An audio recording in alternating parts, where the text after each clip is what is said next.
Chapter 418. His classmate was young and in his prime. He was full of scholarly spirit and full of vigor. He pointed out the country and inspired words. He was once a marquis of 10,000 households. Have you ever remembered that when you were in the middle of the stream, the waves stopped the flying boat? One was Emo Qingdi, one of the 3 dragons of Huaxia's 3 dragons and 7 tigers. The other was the Japanese sword god Chiba Hirobumi, who was worshipped by the martial artists of the country. The 2 of them were not talking about cultivation secrets, nor were they discussing some supreme sword techniques. They were like 2 ordinary middle-aged men, competing to see who had drunk the strongest alcohol and bragged about who had played with the most beautiful women. They were like children competing and lecturing like perverts. If the outside world knew about this, they would be shocked. However, who could understand their sad state of mind at this time?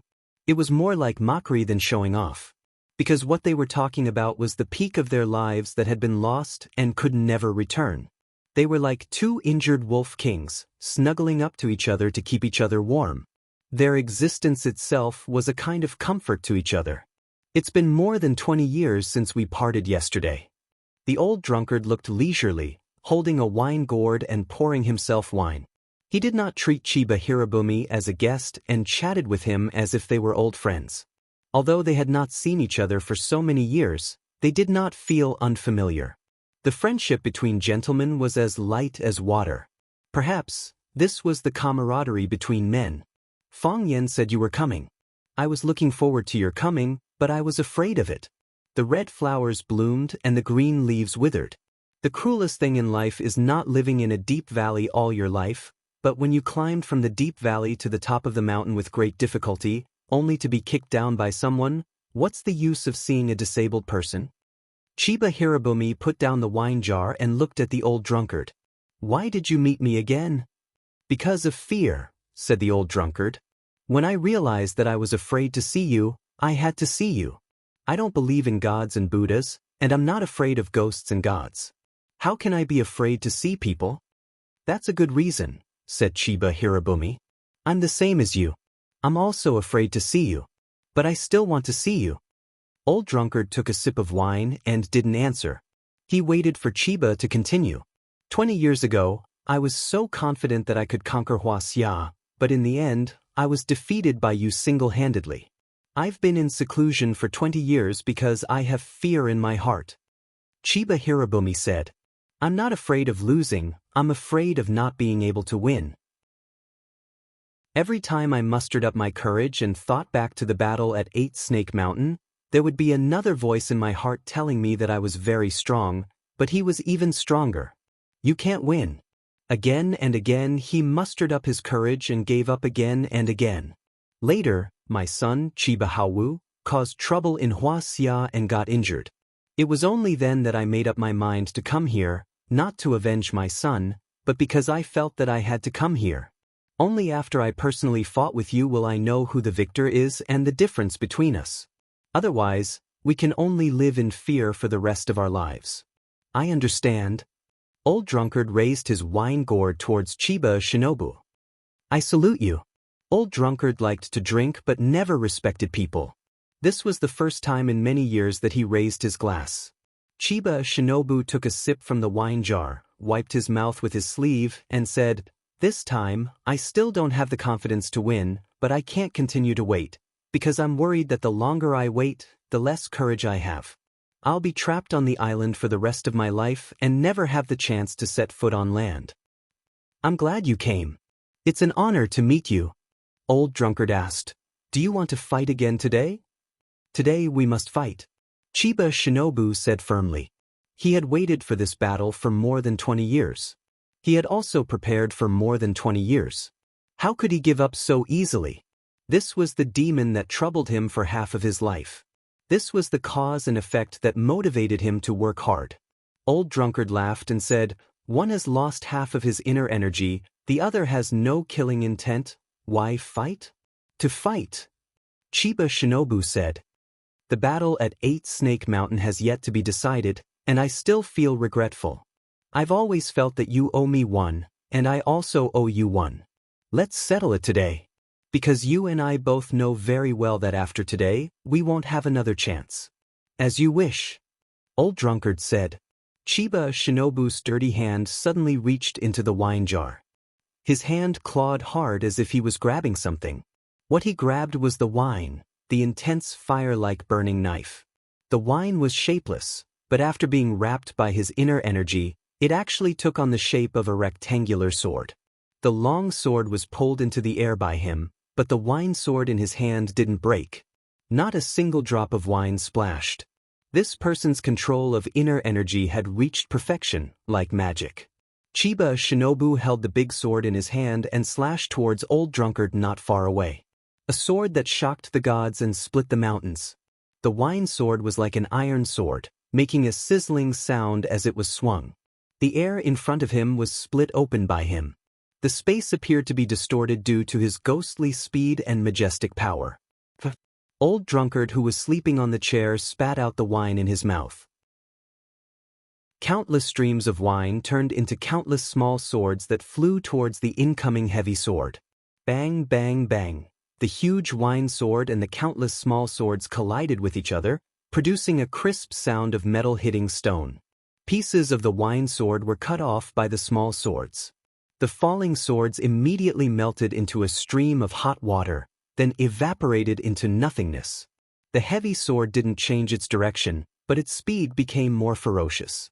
It slashed towards Emoching-di with an indomitable posture.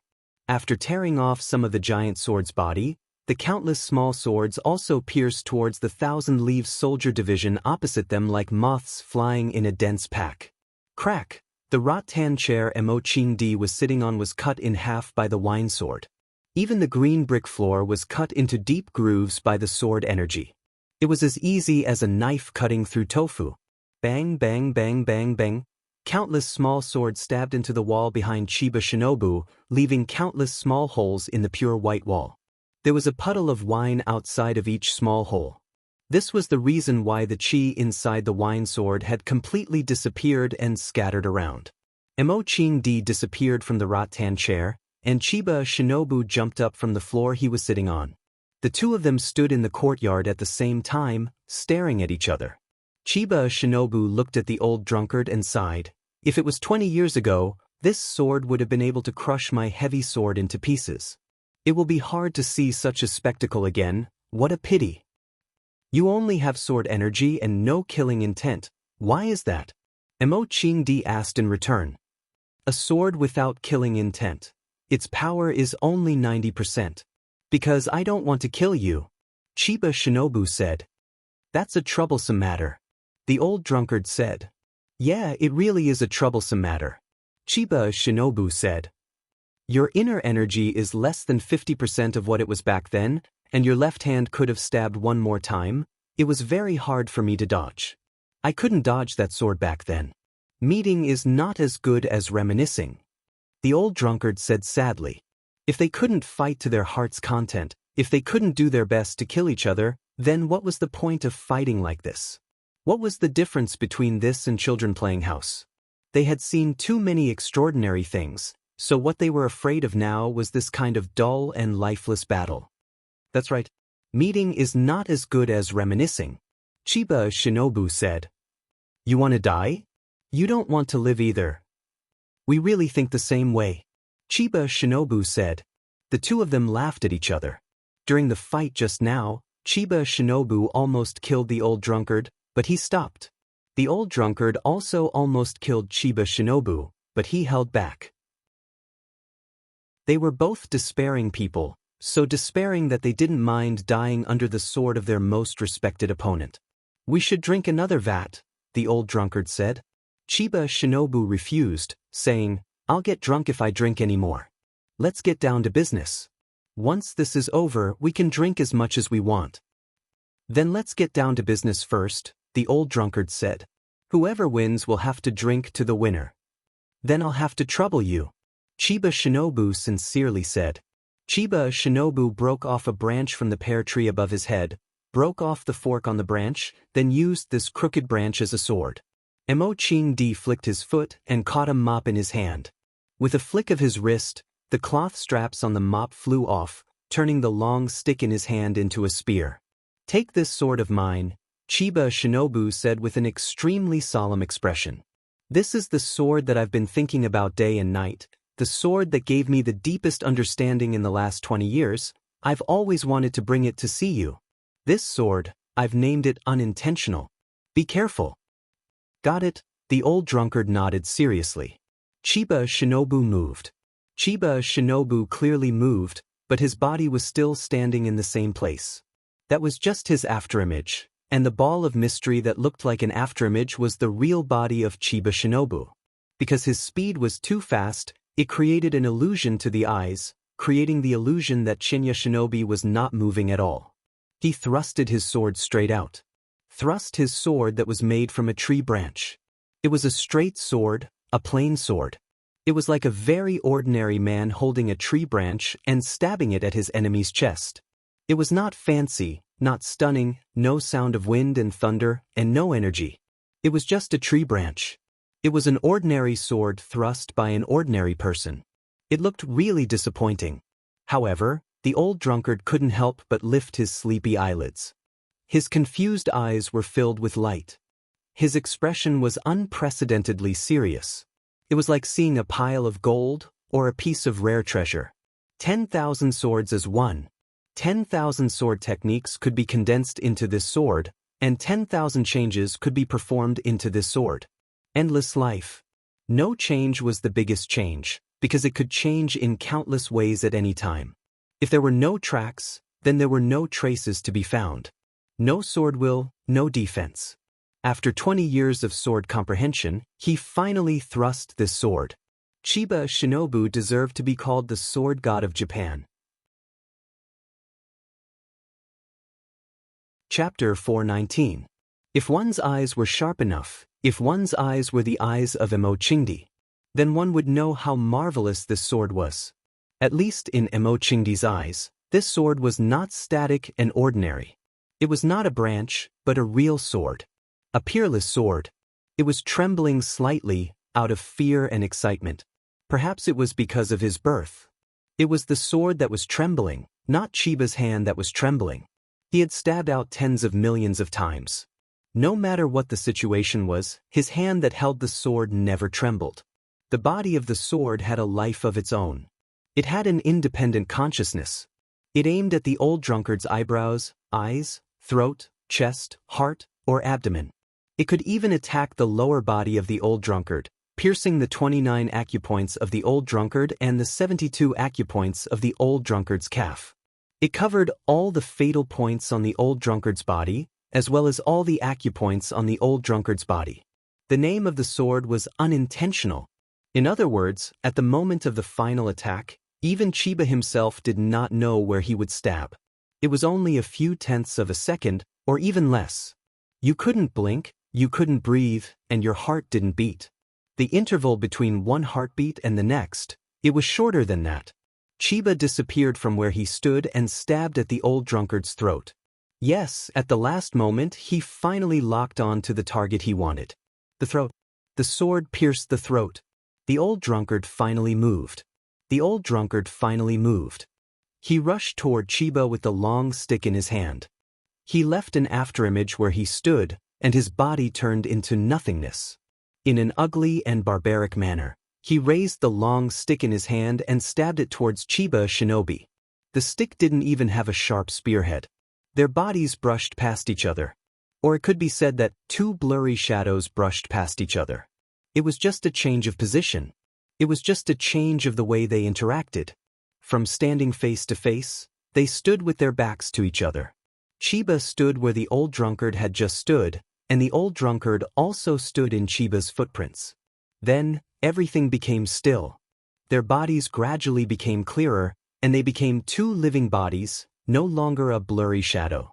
The gray sky was like someone's black face, and the white world was so dreamy. Two men in loose robes with big sleeves stood in a small independent courtyard. Because of the small size of the courtyard, their figures seemed strangely tall and imposing. Just like the war gods of ancient times. The branch in Hashimoto Chiba's hand was dripping blood. 1 drop, 2 drops, 3 drops. The red blood slowly melted the snow on the ground. The chest area of the old drunkard's gray robe was dyed brown with blood. Just when the old drunkard thought that the sword would stab his throat, the thousand-leaves soldier changed his move and attacked his chest again. There were only a few people in this world who could accelerate at such a fast speed. The wooden stick in the old drunkard's hand flew away towards the wooden door of the small courtyard. Like a spear, it stuck in the middle of the wooden door. Half of the stick went in, leaving only a short section exposed in the courtyard. "Why?" the old drunkard asked in a heavy voice. "20 years ago, I lost to you," Hashimoto Chiba said softly. His voice was soft and gentle, as if he was reluctant to leave and relieved. "That's the reason, 20 years later, I lost to Fang Yen. That's the reason. Wuxia is too powerful." Hashimoto Chiba sighed and said, "Wuxia is too powerful. 20 years ago, I had the ambition to conquer Wuxia with Japanese kendo and make it more powerful. Unfortunately, before I could take that step, I was forced back by you. 20 years later, I gathered the courage to go east again. The result was even worse than the last time. I was defeated by a nobody in Huaqing. Fang Yen is a genius in martial arts, and there are not many geniuses like Fang Yen in Huaxia. Even a young girl who is close to Fang Yen, with her talent, will not be inferior to me in the future. I still have hope after losing to you. I hope that one day, I will come back with a sword and wash away the shame with blood. But when I saw them, I really lost all hope. There are too many talents in Huaxia, and the young people in Huaxia are too powerful. It's a pity that we don't have any young men and women like them. Not even one. God is so unfair to us. I've always been curious about what kind of magic the land of Huaxia has, how it can raise its children to be so outstanding and brave. I'm alive, they see me as a god, as the hope of Japanese martial arts. I know very well that I'm not their hope. I will only bring them illusory psychological comfort and a temporary dose of spiritual medicine. This kind of psychological comfort and spiritual medicine can deceive them, can numb them, let them still have expectations and fantasies. I believe that one day, I will bring them victory and glory. The consequences of this are too heavy. You single-handedly fought against dozens of Japanese islands, your glory was boundless, and you completely trampled on the dignity of Japanese martial arts. You made Huaxia the Green Dragon, but none of the Japanese martial arts came out. Everyone hid in their own small homes and licked their wounds. Our generation has completely lost. What about the next generation? When a young man like Fang Yen truly grows up, when he becomes an incomparably sharp sword like you, when he does what you did all those years ago, charging into the East Ocean alone with a sword, when that time comes, who among the East Ocean's youths will be able to stop him? Who can go against him? My generation has lost, bringing fear into the hearts of the young martial arts. If the next generation of martial arts loses, what kind of psychological impact will it have on the next generation of martial arts? Every time we lose, the morale will drop. After losing 3 times in a row, where will the morale be? Where will the talents be? Who will protect our people? Who will guard our country? Chiba of the army covered his throat and coughed lightly. Fresh blood dyed his palms red. Blood flowed out from the gaps between his fingers, drawing a delicate abstract picture. Don't underestimate your enemy. I really envy you. Envy that you were born in the great Huaxia. Envy that you have this black land under your feet. Envy that you have so many talents. Envy that you are proud and fearless. How good would it be if Fang Yen was from our country? How good would it be if Fang Yen was from our country? If that's the case, why would I have to walk on this path of no return? Why would it be like this? The old drunkard said with a sigh. Only when you are alive will there be hope. Only when you are alive can you see a longer future. Living is the most important thing. From the azure dragon of Huaxia to the drunkard of today, the tendons in his hand are broken, and there is no hope for him to recover. The woman you love the most has left you, sinking your heart into a swamp and plunging you into eternal hell. Every day you are sober is a day of pain. Every time you think, you are sad. I am such a poor person, but I still live. If I were to die, I don't know how many times I would have died. You are alive because you still have hope in your heart. Chiba Hirobumi said softly, I haven't seen you for many years, but I didn't expect that my old friend, who was famous in Wuxia, would fall into such a situation. Your meridians are broken because you believe that they will break out of the cage one day. The woman you love the most has left you because you believe that she will come back one day, or that she has always been there. There is really no hope for me to live. 20 years after another 20 years, how many more 20 years can I have? In the next 20 years, when my hair is white, will I have the courage to go east again with a sword to challenge the heroes of Wuxia? At that time, I am afraid that I can't even hold the sword steadily, right? I can't save the Japanese martial arts if I am alive. Only when I am dead can they be completely desperate. Chiba Hirobumi said with a very firm voice. He believed in the future he hoped for. Only when people are at their most desperate can they burst out with unimaginable potential. I believe in the thousands of Japanese martial arts practitioners, and I look forward to their future. I know that countless young talents like Fang Yan will grow up among them. Only then will there be the prosperity of Japan and the resurgence of Japanese martial arts. Do you have any regrets? Regrets? Chiba Hirobumi thought for a moment and said, I hope that I won't be put on a pedestal by others in my next life. Because once I go up, I can never come back down. I just want to be a swordsman. Chiba Hirobumi's body slowly knelt on the ground, and then he lay flat on all fours in the snow. The wooden stick had pierced through his abdomen, leaving a pitch-black hole there. The white clothes on his body were dyed red by the blood, and the snow on the ground was also dyed red by the blood. White clothes and white snow had become red clothes and red snow. Chiba opened his eyes and looked at the sky above his head, saying, We Dongyang do not have such a land, so I will bury myself here, I will turn myself into a handful of dust here, bless my people to have more strong men, bless the martial arts of Dongyang to prosper. Please forgive my selfishness, Chiba Hirobumi said with a chuckle. Because only dying in your hands is a true liberation for me. I forgive you, the old drunkard said gently, the strong are lonely, and Fang Yan also needs an opponent to sharpen himself. We've agreed that the winner will drink to the winner, Chiba Hirobumi said with a smile.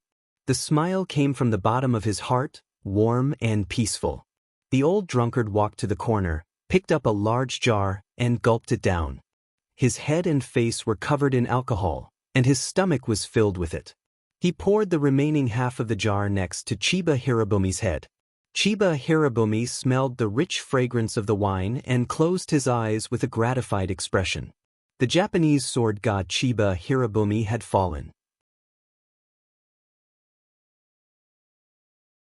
Chapter 420. Little White was Fang Haohen's rabbit. It liked to eat vegetable leaves and corn chips. It also had a very bad habit of drinking alcohol. It liked to drink the shadaozi in the old drunkard's yard. Every time it was Fang Haohen's turn to bring food and soup to his master or help his master clean up the yard, he would bring Little White over to have a sumptuous meal. At that time, it would drink the shadaozi in the yard as it pleased. Every time, it would lie on the ground drunk and be carried back by Fang Haohen like a little drunkard. Today, as usual, Fang Haohen carried Little White over to help his master clean up the house. He also gave the alcoholic Little White a small plate of shadaozi to celebrate its growth of 1 year. Suddenly he saw Chiba Haowu standing at the entrance of his master's yard. Fang Haohen's face was full of vigilance. He immediately rushed to the entrance of the yard, stared at Chiba Haowu and shouted, Chiba Haowu, what are you doing here? Seeing that Fang Haohen was full of hostility towards him, Chiba Haowu immediately put on a posture that made it seem like he would counterattack at any time. All right. Fang Yan waved his hand and said, Why are you pretending to be a loyal and filial son? I'm standing here. If they want to do something bad, how can I let them in? Fang Haohen chuckled. Both sides of his cheeks were deeply sunken. Even if the skin on his entire face was cut off, it would still be less than 2 ounces. Fang Haohen walked in front of Fang Yan and whispered, Junior martial uncle, these 2 Japanese, slap. Fang Yan slapped him on the head and said angrily, He doesn't understand Wuxia language. You don't have to speak so sneakily. Oh, then I'm relieved. Fang Haohen breathed a sigh of relief and said, "Why did they come to our swallow dock? Aren't they looking for trouble? I'm going to ring the alarm bell at the entrance of the village and get everyone to come and wrap them up like dumplings. They've all come to our doorstep and into our yard. Aren't they bullying us?" "Shut up," Fang Yan said. "Do you know what it means by heroes cherishing heroes?" "I know." In Fang Yingying's eyes, the most awesome person is Fang Yingying. This is what they mean by heroes cherishing heroes. Fang Yan slapped Fang Haohen's head again. It was impossible to explain things to these two little bastards. Fang Haohen dodged with the rabbit in his arms and said in a wrong tone, "I didn't say anything wrong. It's not like you don't know the condition of Master's body. They came here to show off, aren't they just making things difficult for Master? What does Master care about the most?" What he was most concerned about was that his meridians were severed, and there was no way for him to return to his peak state. If that old man, who was always pretending to be mysterious, challenged Master, with Master's temperament, he would definitely not refuse. What was this? When a tiger falls to the plains, it will be bullied by dogs. If he's so capable, let him fight you. Fang Yan knew that Fang Haohen was worried about the safety of the old drunkard, and the possibility of what he said was very high. Moreover, didn't the Chiba army come all the way here to finish the unfinished battle in the past? If the Chiba army challenged the old drunkard would definitely not refuse. Just like when Fang Yan was challenged by the Chiba army, although he was scared to death, even if he really had to die, he would not refuse. Some things had nothing to do with life and death, but with dignity. In the past, the old drunkard used to drown his sorrows with alcohol. If he was forced by external forces, the old drunkard would probably die to drown his sorrows. Such a proud man, such a glorious hero, had fallen into such a situation. Perhaps living was more of a torture than dying, right? However, even knowing this answer, Fang Yan still did not stop the two of them from meeting. Because, except for the old drunkard himself, no one was qualified to make such a decision for him. For such a man, what they needed the most was understanding and respect, not protection and pity. Fang Yan looked at Fang Haohen and said, "Is there any use in stopping them?" Fang Haohen shook his head.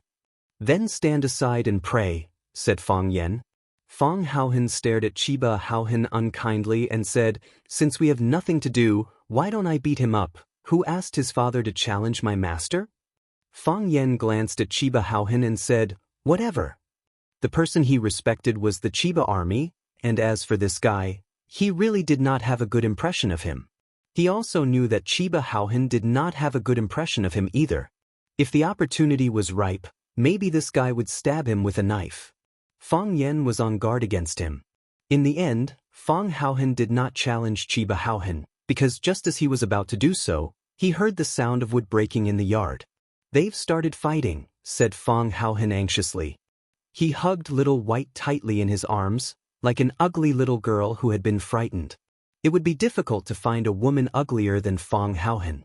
Chiba Haohen also heard the sound, and did not have time to guard against Fang Haohen's possible sneak attack from behind. He quickly ran to the wooden door, wanting to look through the gap. Fang Yan took a step forward and pulled him aside from the door. If the two men inside were to kill each other, this small yard would be torn apart by them in minutes. Even a branch or leaf flying out from inside could kill someone. Chiba Haohen ran to the door and lay down, and if he was not careful, he would be killed. To be honest, Fang Yan really did not care about Chiba Haohen's life, because he had always felt that this guy was too narrow-minded and evil. However, if Chiba Haohen came out and found his son dead, would he suspect him of being the culprit? It would not be good to cause such a misunderstanding. After a few noises, there was no more movement in the yard. Fang Haohen looked at Fang Yan, and Chiba Haohen also looked at Fang Yan. Fang Yan's expression was solemn, but he did not say anything. He could feel the murderous aura in the yard, and the situation did not seem right. Thinking of all the strange things that happened when Chiba Haohen came, Fang Yan had a very bad feeling. These two people were not going to fight to the death, were they? Fang Yen became anxious and hesitated whether he should push open the wooden door and force his way in. Creak! The wooden door opened from the inside. The old drunkard stood at the door and first glanced at Chiba Haohen, then said to Fang Yen, "Japanese sword god Chiba Haohen died in battle." "Father." Chiba Haohen had already seen his father's body lying in the snow on the ground and miserably threw himself over. Fang Yan's expression was gloomy as he looked at Chiba Haohen's serene face after his death. He was alive and well just a moment ago, but now he had become a corpse without breathing or a heartbeat. Life was impermanent, that was all. She recalled the first time they met. She recalled their battle at One Sword Peak. She recalled how he suddenly jumped up and pushed her away to avoid the shots of those flying people. She recalled how he stood under the osmanthus tree in the courtyard in his white robe. She also recalled how he asked her to stop the car by the roadside and run into the wheat field like a child. She then stepped on the cold black soil with her bare feet. "Father." Chiba Haohen put his hand on the wound on his father's stomach, but no matter how hard he tried, the blood kept gushing out. Not only from the front, but from the back as well. The large piles of snow in the yard were melted by the warm blood, and the melted ice and blood mixed together, forming even more ice water. The ice water soaked Chiba Haohen's body like a natural hotbed. As the blood from Chiba Haohen's body kept gushing out, the color of the ice water became thicker and thicker. The yard was filled with the smell of blood. Chiba Haohen saw the branch in his father's hand, so he grabbed it and charged at the old drunkard who was drinking from a wine jar in the corner. "I'm going to kill you!" Chiba Haohen yelled, looking a little hysterical. He was going crazy. He was going crazy. He never thought that he would encounter something like this while accompanying his father to visit a friend in Beijing. The man who was like a god of war in his heart, the undefeated hero, was lying in a pool of blood like his previous opponents. How could he die? How could he die? He was the Japanese god of war, his most powerful father. All this time, he had been under his father's care and protection. He was arrogant because his father was the Japanese god of swords. He worked hard because his father was the Japanese god of swords. He always felt that he still had a lot of time. Under his father's guidance and protection, he would definitely be able to achieve as much as his father. Perhaps even more dazzling than his father. But why was his father suddenly gone? It was this man who took his father away. He wanted to kill him, he had to kill him. Whoosh! He was only halfway there when a large jar of wine suddenly poured over his head. The cold wine drenched his clothes and messed up his hair. Even the white silk tied around his forehead loosened and was about to fly away. Most importantly, it froze him from head to toe and sobered him up. His eyes turned blood red, and he stared unblinkingly at the old drunkard. His breathing was rapid, but his body seemed to have been immobilized, unable to move at all. The old drunkard didn't get angry. He looked at him expressionlessly and said, "You are a lucky guy because you have a great father. You are also a tragic guy because your father is too great." Chiba still stared unblinkingly at the old drunkard. He seemed to understand what the old drunkard said, but it also seemed like he didn't understand anything. The old drunkard shifted his gaze to Fang Yen and said, "He wants to stay and let his body become a pile of dust in Wuxia. If he wants to see the vastness and depth of Wuxia, then let him have a good look. If he wants to use his feet to measure the courage and foundation of Wuxia, then let him have a good look. Let him wear my shroud, live in my coffin, and enter my tomb, a grand burial."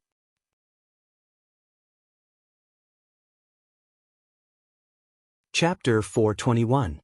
According to the customs of the villagers, it was a very inauspicious thing to hang a white banner in the first month. However, to the people of Swallow Dock, it was nothing out of the ordinary. On the eve of the Lunar New Year's Eve, the family would gather together to eat, drink, and happily welcome the new year. Then, they would receive a call from the northern borderline or the southern sea. Their family members had unfortunately died in battle. Everyone would silently put down their bowls, chopsticks, and wine glasses, and raise the white flags that had been prepared under the boxes. They believed that the white banners could summon souls. They couldn't retrieve the corpses of their loved ones, and most of the time, they couldn't even retrieve their ashes. However, They hoped that they could summon the souls of their loved ones back to their roots so that they could meet in their dreams. Sacrifice was the norm. However, this was the first time Swallow Dock had raised the white banner for a foreigner, and it was for an East Asian at that. Xianxia Bin died in battle.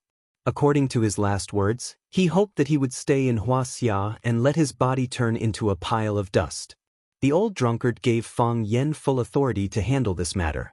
He also gave his shroud, coffin, and tomb to the Thousand Leaves military department. Yes, making burial clothes, making coffins, and reserving graves for the living was also an ancient tradition of Swallow Dock. Moreover, only the most respected person in the family would receive such preferential treatment and glory.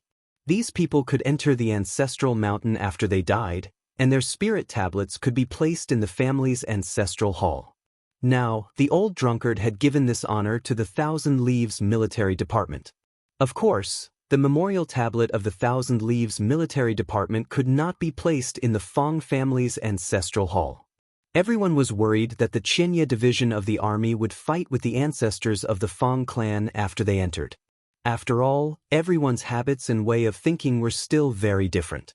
Fang Yen conducted the funeral for Xianxia and hung white banners on the tallest camphor tree in the courtyard of the Fang family. Bai Hui personally wrote an elegiac couplet for Hero Bai to hang on the door, a foreign guest from the Chiba army, a hero of heaven and earth, the Japanese sword god. Fang Yixing led Fang Hao, Zhao Qingxin and the rest to slaughter pigs and sheep, preparing for the feast. The old drunkard said he would give him a proper burial, so naturally, the Fang family would give him a proper burial. Banquets were an essential part of a grand funeral. Whenever there was a wedding or a funeral, the villagers had to be invited to have a good meal. The more extravagant and lively the banquet, the more it could be called a funeral. This was no different from the outside world. At the door of the small house, the teacher was holding a big teacup and looking in the direction of the Fang family. He asked, "What's the matter with the Fang family?" The Japanese sword god Chiba came to Swallow Dock to challenge Mo Qinglong and died in battle.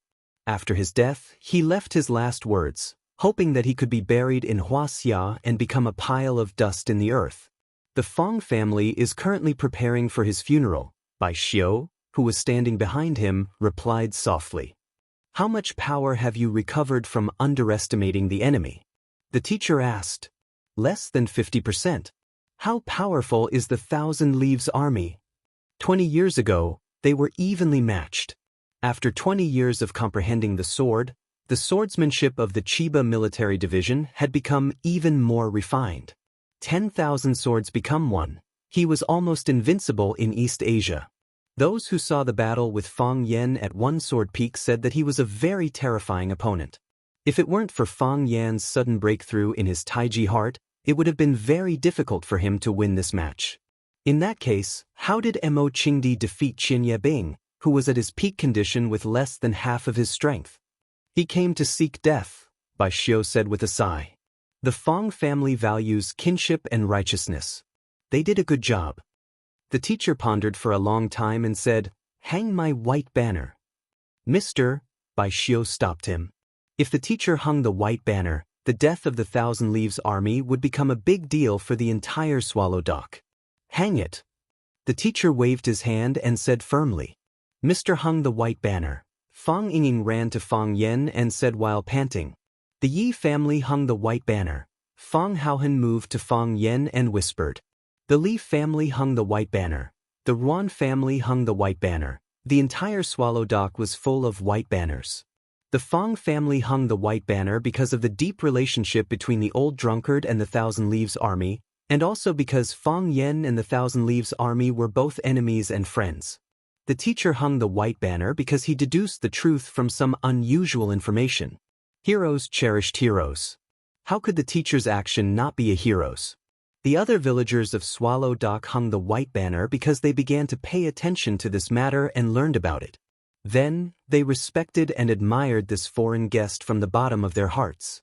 Perhaps when they met on the battlefield, they would engage in a bloodthirsty fight to the death. However, this did not affect their favorable impression of their opponent, because they were the same kind of people. If they were not the same kind of people, Why would they meet in such a dangerous place? If they weren't the same kind of people, why would they give up their lives for a goal that seemed to be empty and meaningless? They could also live in a prosperous city like thousands of people, find a comfortable job, marry a beautiful wife, and have a few lovely children. With their abilities, they could live a more comfortable and safe life. But why did they meet on the battlefield? The news of the death of the Thousand Leaves Army's father spread to Huaqing, and Huaqing spread the news of the Thousand Leaves Army's death to the IGA One-Blade School. The IGA One-Blade School spread the news of the Thousand Leaves Army's death to the entire East Ocean and the even more distant world of martial artists. In the dojo of the IGA One-Blade School, a long-bearded man with black silk tied around his head was silent. Several rows of young martial artists sitting across from him looked at the middle-aged man with serious expressions. Everyone, the king of our IGA One-Blade School, the sword god of East Ocean, Mr. Chiba Abe challenged one of the three dragons of Wuxia, the Azure Dragon. Don't underestimate him, and unfortunately he died in the battle, the black-bearded man said in a hoarse voice. His eyes were bloodshot, and his hands were clenched tightly. Boom! The crowd was in an uproar. Mr. Chiba Abe, did he really die? Impossible. How could our sword god be defeated by their Azure Dragon?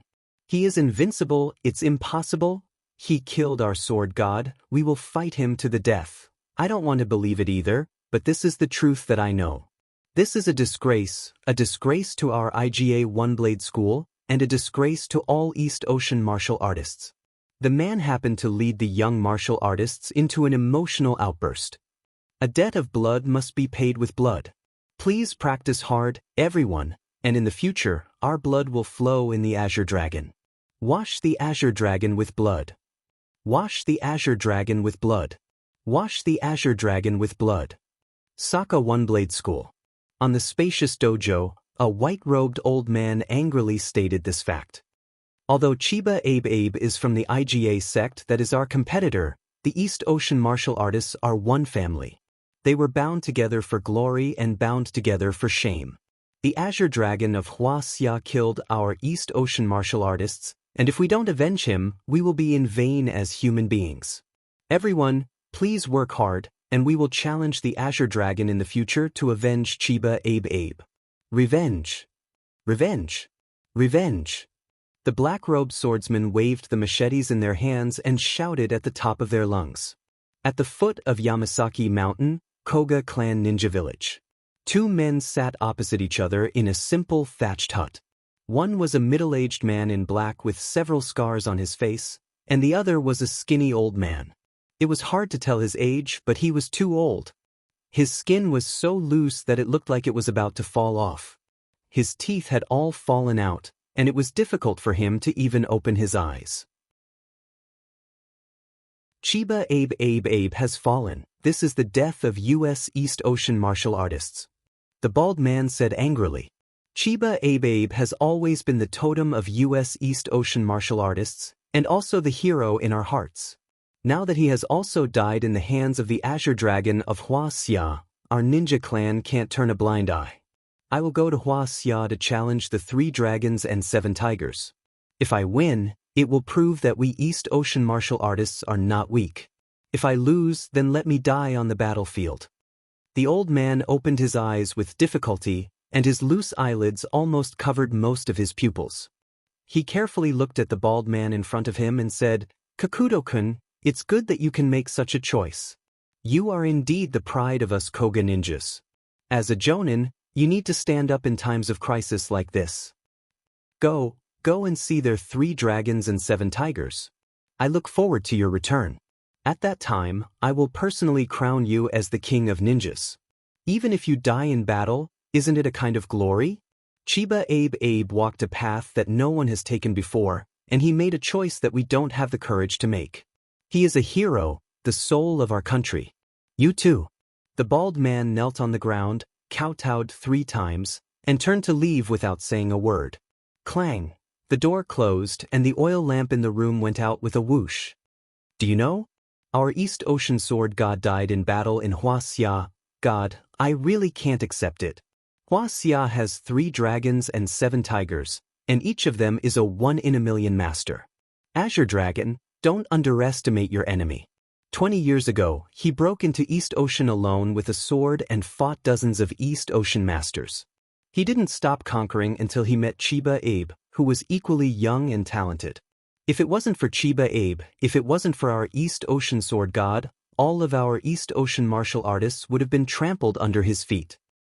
East Ocean swordsman, do you have the guts? Do you still have any passion? If you are not a group of cowards, then go and seek justice for our sword god. Kill Azure Dragon, avenge. Chiba Abe's death provoked the anger and hatred of the entire East Ocean martial arts world. One after another, dojos and sects stood up. They hung Chiba Abe's portrait at the door of the dojo, and they swore to avenge the sword god. Chiba Abe became a god. After the sword god, there was no more sword god.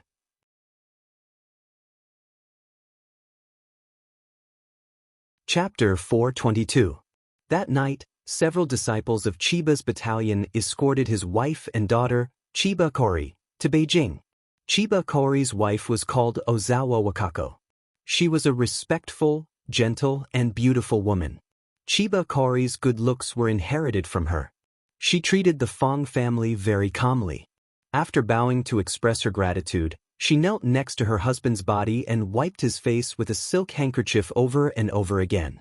Chiba Kori bowed to Fong Yen, then knelt together with her brother, Chiba Haomu, and burned incense for their father. The beautiful and carefree girl's face was pale, and she looked unusually haggard. It was obvious that her father's death had hit her hard. It was only because of her excellent upbringing that she put away her weak and worthless tears in front of outsiders. Phantom and the other disciples became Fong Yan's right-hand men, and they did whatever Fong Yan asked them to do. There was no ill will between the two parties, as if the death of Chiba Kori had nothing to do with the Fong family. It had nothing to do with me. Fong Yan lay on the rattan chair that the old drunkard often used. He held a big bowl in his hand and drank a mouthful of wine. He really wanted to drink today, so he naturally came to the old drunkard. If we think about it carefully, the Fong family is the one who suffered the most, right? Chiba Kori, that sly old man, lost his will to win, and he was worried about the future of the Japanese martial artists, so he came up with such a lousy move to help himself in Japan. If the news that the Japanese sword god died in your hands spreads to Japan, you will become their public enemy, and the Fong family will become their enemy. I'm afraid that every Japanese martial artist will have a new goal when they practice swordsmanship: to learn the divine skill and kill the Azure Dragon. Tell me, what are we after? The old drunkard stood in the courtyard with a wine gourd in his hand. He kept drinking, but he didn't answer Fong Yan's questions. He used his death to awaken the Japanese martial artist's desire to work hard, and used your hands to ignite their hatred. We respect him, and I do think he's a good person. But can a good person plot against others? But we didn't get anything. He didn't even give me $100. But we've done so many things for him and made ourselves the target of a country. Aren't we being too kind? We know it's not good for us, but we can't not do it. We have to do it. Why do I feel so upset? If I were to find him, he would do the same, old drunkard said in a dull voice. He was silent for a long time before he suddenly spoke.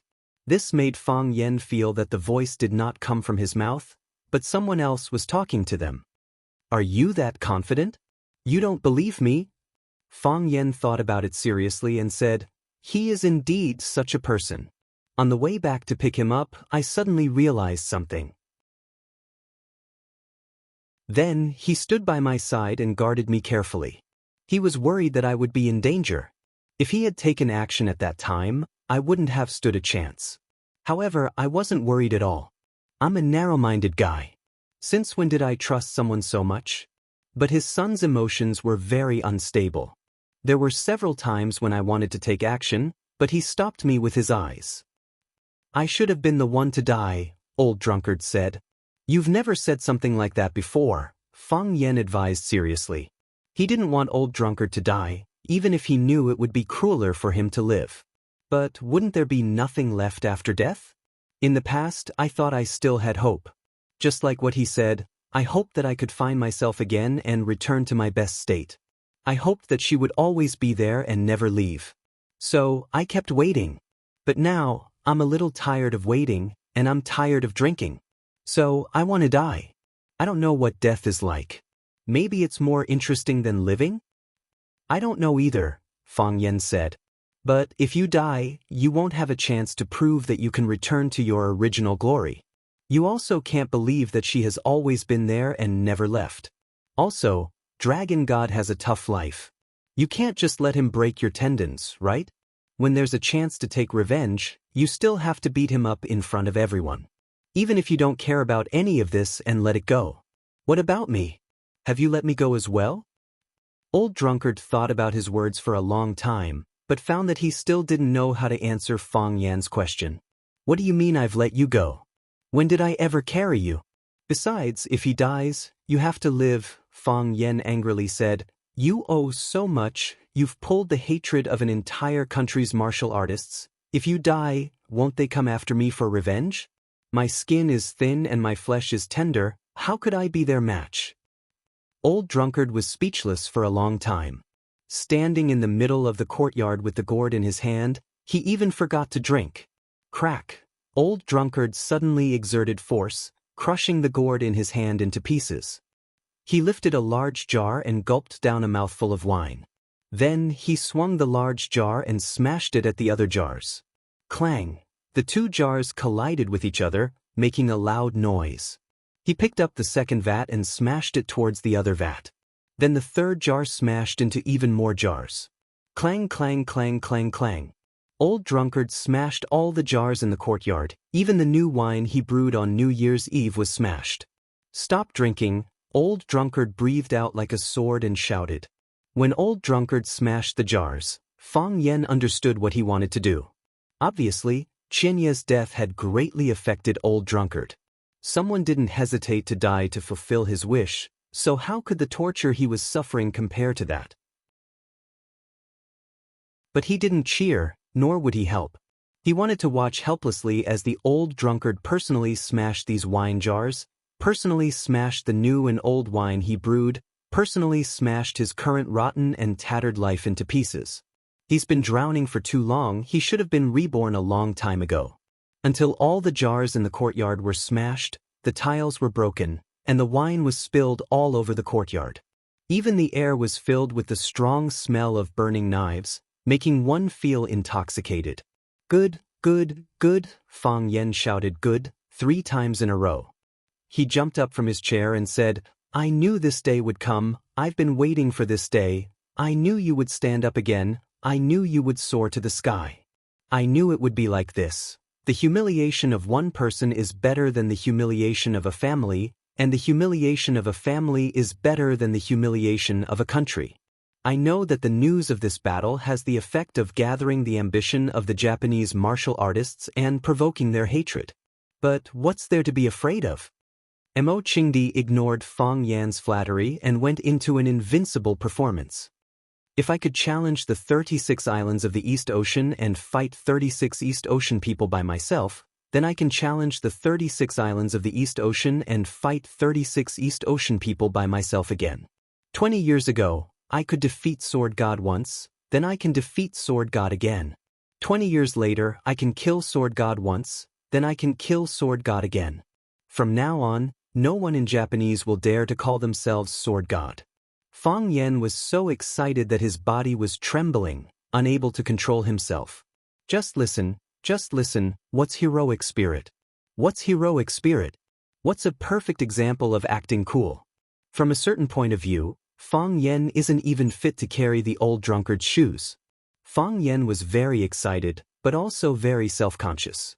He drank the liquor in his bowl in one gulp and loudly cheered. That's how a man should be, to match the Old Drunkard's heroic spirit, to match the current atmosphere. Fang Yan even sang a war song. This was a song the Old Drunkard taught him when he was young. Boiling blood like the waves in the river, like the waves in the sea, always stirring my heart just because the humiliation hasn't been cleared. Fang Yan sang with a high spirit, his blood vessels swelled, he sang with passion, he sang with a sense of self-satisfaction. The Old Drunkard waited for him to finish, then happily said, It's good that you have such ambition, the things I mentioned, I'll leave them to you from now on, dash. If I can do it, so can you, the old drunkard said. After that, he turned around and walked into the house. From now on, he would no longer sleep on the reclining chair under the eaves of the corridor or in a corner. Fang Yen stood alone in the wind and snow, his expression a little sad and melancholy. The Chiba Ministry of War was buried in peace. Ghost Shadow brought his wife Ozawa Wakako, Chiba-ku and Chiba Haomu to thank the Fang family. After hearing about the deeds of the Chiba Ministry of War, Lu Wan respected this family very much and was full of sympathy for Ozawa Wakako. She took Ozawa Wakako's hand and said a lot of comforting words. Someone next to her helped translate. Ozawa Wakako expressed her gratitude and bowed to Lu Wan again and again. In the end, she bowed so much that Lu Wan didn't dare to speak. Chiba Haomu stared at Fang Yen fiercely and firmly. After bowing deeply to him, he said, I will definitely defeat you. Slap. Fang Yen slapped Chiba Haomu's head. After that, he slapped Chiba Haomu's shoulder again and again. With a sad expression, he said in a heavy voice, You are a good boy. Don't have too much psychological pressure. Your father is gone, but your uncle is still here. In the future, I will take on the responsibility and obligation of educating you. I believe that you will become an excellent swordsman, just like your father. Chiba Haomu's face turned red because of Fang Yan's slaps, but he couldn't lose his temper, because everything the interpreter said seemed to be for his own good.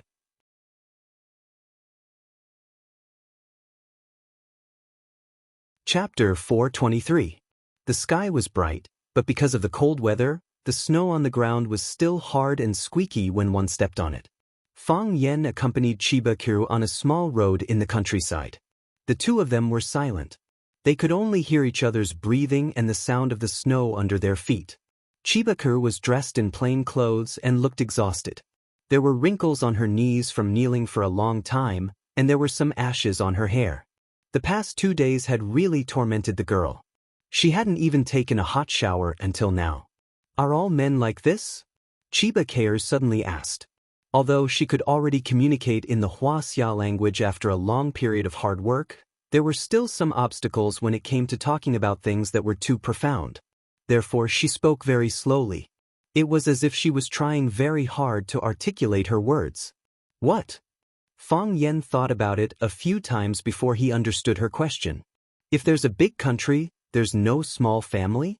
If there's justice, there's no personal feelings? Chiba-ku asked with reddened eyes. There were many things that she couldn't understand, so she asked her teacher alone. Fang Yen was her language teacher and also the homeroom teacher of class 9. Fang Yen was silent. It was too difficult to answer. Mr. Fang, is my father really a good person? Chiba-ku asked. Yes, Fang Yen said firmly. He had to give a definite answer. Otherwise, the death of Chiba-ku would be meaningless. If he couldn't get the forgiveness of his beloved daughter, what was the point of being loved by the whole country? He's a good person and a great person. Then, Mr. Fang, will you be like him? For the country, for justice, you'll sacrifice yourself. You won't care about your wife's loneliness, your children's sorrow, and you'll say goodbye to them forever without saying goodbye? Fang Yen thought for a long time and answered honestly, I can't do it. I'm too greedy. I want to grow old with my wife. I want to be the guardian of my daughter forever. I want to take care of my parents and the old drunkard when they die. So, I won't choose that way. Chiba-ku stopped and looked at Fang Yen. She smiled silently, like a chrysanthemum blooming quietly in the wind. Mr. Fang, thank you for your answer, Chiba-ku said softly. As wives, they hope to have a husband who will never leave them. As children, they want a father who can lean on them. My father was great, but he wasn't a good husband, a good father. Fang Yen wanted to say something to comfort her, but it seemed that all words had lost their power. Don't try to comfort me, because all consolation is useless. Sadness has always been a personal thing. Chiba-ku saw through Fang Yan's hesitant expression and took the initiative to say, My father is gone, and my mother is going back to China. My brother will also go back. In Japan, he will receive guidance from the seniors in the dojo. My father's death will make him mature, and I believe that he will definitely become an outstanding swordsman. I will stay in Wuxia to accompany my father.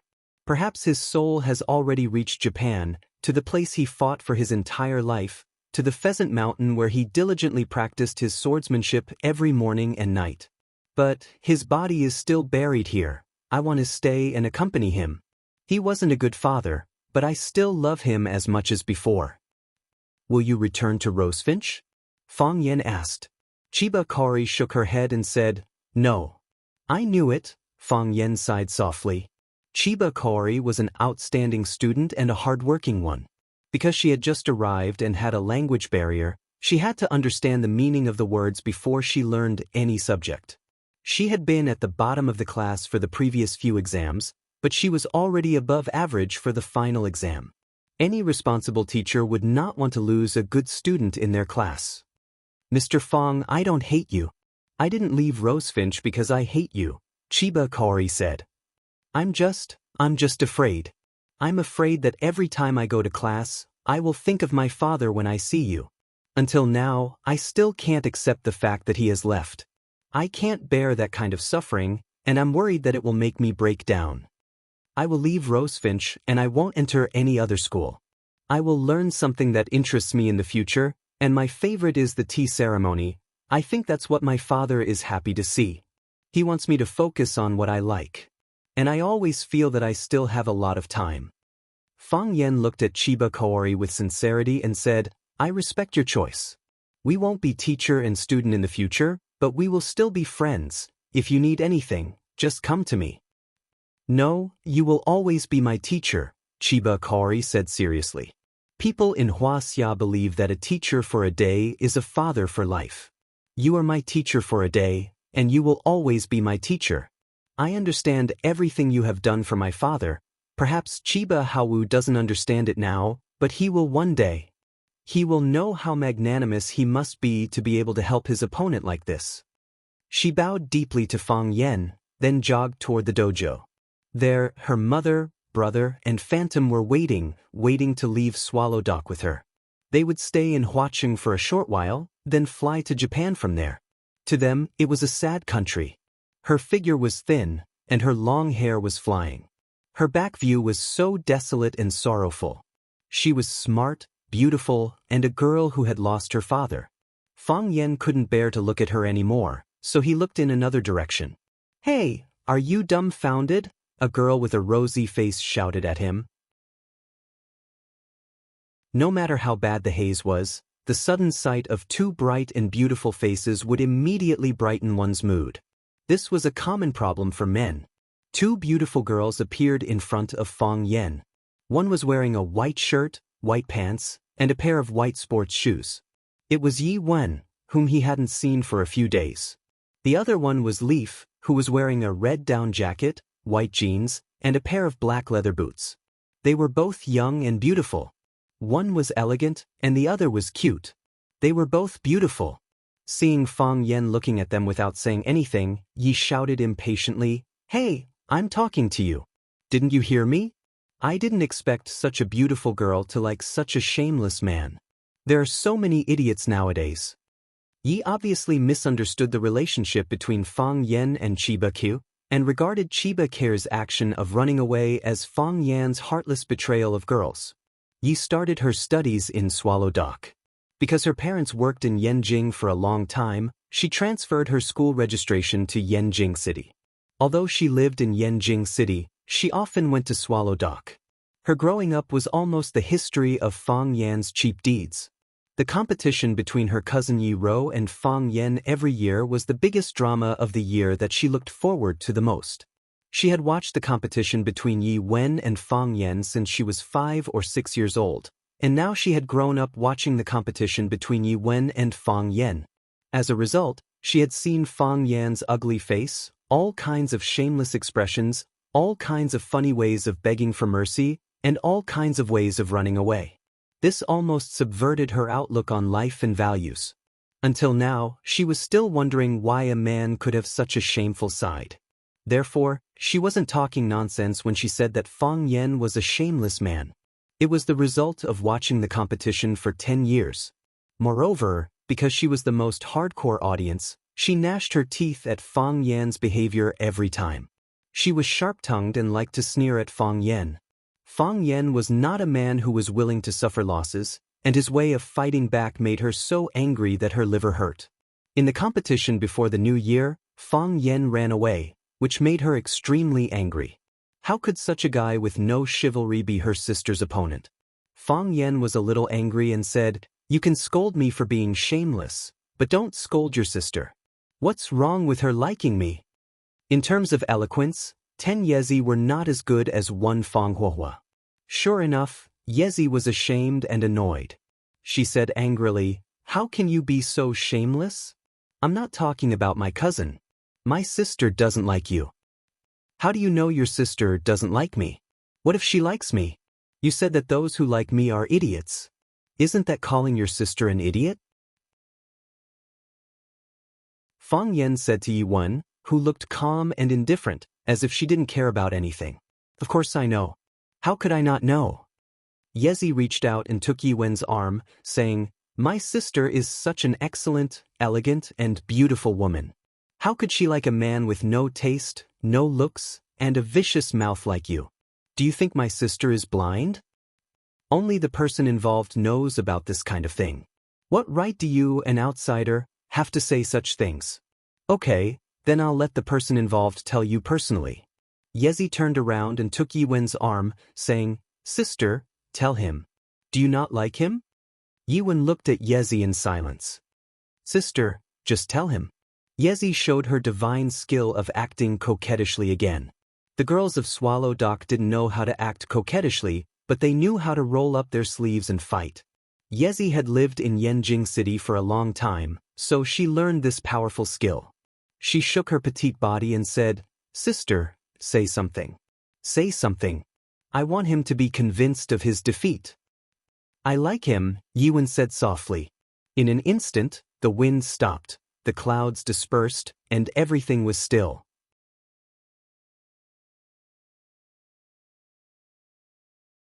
Chapter 424. How could he do this? How could he do this? For no reason inexplicable and sudden, why did he suddenly confess to her? Fang Yan's face was flushed, and his heart was beating fast. His hands became redundant for no reason. It was wrong to put them in front of his chest, in his pocket, and even put them vertically on both sides of his trouser legs. Fang Yan was so anxious that he was sweating profusely. Where should he put his hands? Where did he put them before? He wasn't mentally prepared at all. How could she like him? How could she like him? She was such a proud woman. She was such a lonely woman. She was such a violent woman. She beat herself up again and again, year after year. She wanted to die. She was a violent woman who had a mouth to eat but no face to see others. Fang Yan was not a fool. He could feel that Yi Gentle treated him differently from others. Whether it was when she received Fang Yingxiong's call and beat him up in front of all the students in Huaqing, or when she single-handedly challenged the Japanese sword god Chiba, she was always on his side. However, this was the style of Swallow Dock, and this was what the people of Swallow Dock should do. Just like him and Bailey Liu, the two of them would fight and kill each other when they met. If one of them was in danger or in trouble, the other would definitely fight hard to save him. Some people said that on the battlefield, the one you could entrust your back to was your brother. But in Swallow Dock, you could leave your back completely defenseless to everyone else. Oh, except for Bai Xiu. Except for Kai Dongxing. Except for Qin Keida and Li Guangwen and Gu Kite. These people either snatched Fang Yan's woman or Fang Yan's limelight. Anyway, he didn't like them. Bai Xiu snatched Fang Yan's woman and Fang Yan's limelight. Every time he saw him, he wanted to beat him up. He felt that he and Yi Rou were confidants and friends who had a tacit understanding. Why did they have a tacit understanding again? Why did he have this feeling when facing Qin Yitian? Or could it be that, as long as it was a beautiful girl, Fang Huohua would have a tacit understanding with them? Fang Yan was very distressed. He felt that he should find more girls to test if he could communicate with all the beautiful girls. More than friends but not lovers. He felt that this was the true state of Yi Rou's feelings for him. How did she fall for him? Don't you know you're making me proud? Yezi was even more surprised and unprepared. She widened her eyes and opened her mouth wide like a little fish spitting bubbles. Puff, puff, puff, puff, puff. After being stunned for a long time, she finally came to her senses. She grabbed Yi Ro's arm and shook it desperately. She said with a bitter face, "Sister, sister, I was wrong. I was wrong. I shouldn't have dragged you into this. You're saying this because you're mad at me, aren't you?" Yi Ro looked at her calmly and did not answer her question. "Sister, are you serious?" Yezi stopped acting coquettishly and asked with a serious face. "I'm not joking," Yi Ro said.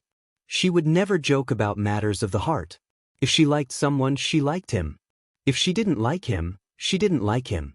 Why did she have to cover up or deny it? That was not in line with her character. She didn't cover up. She was just not good at expressing it. "He is Fang Yan, isn't he?" Yi Ro nodded slightly. The man she liked was Fang Yan. "Hello, I'm Fang Yan."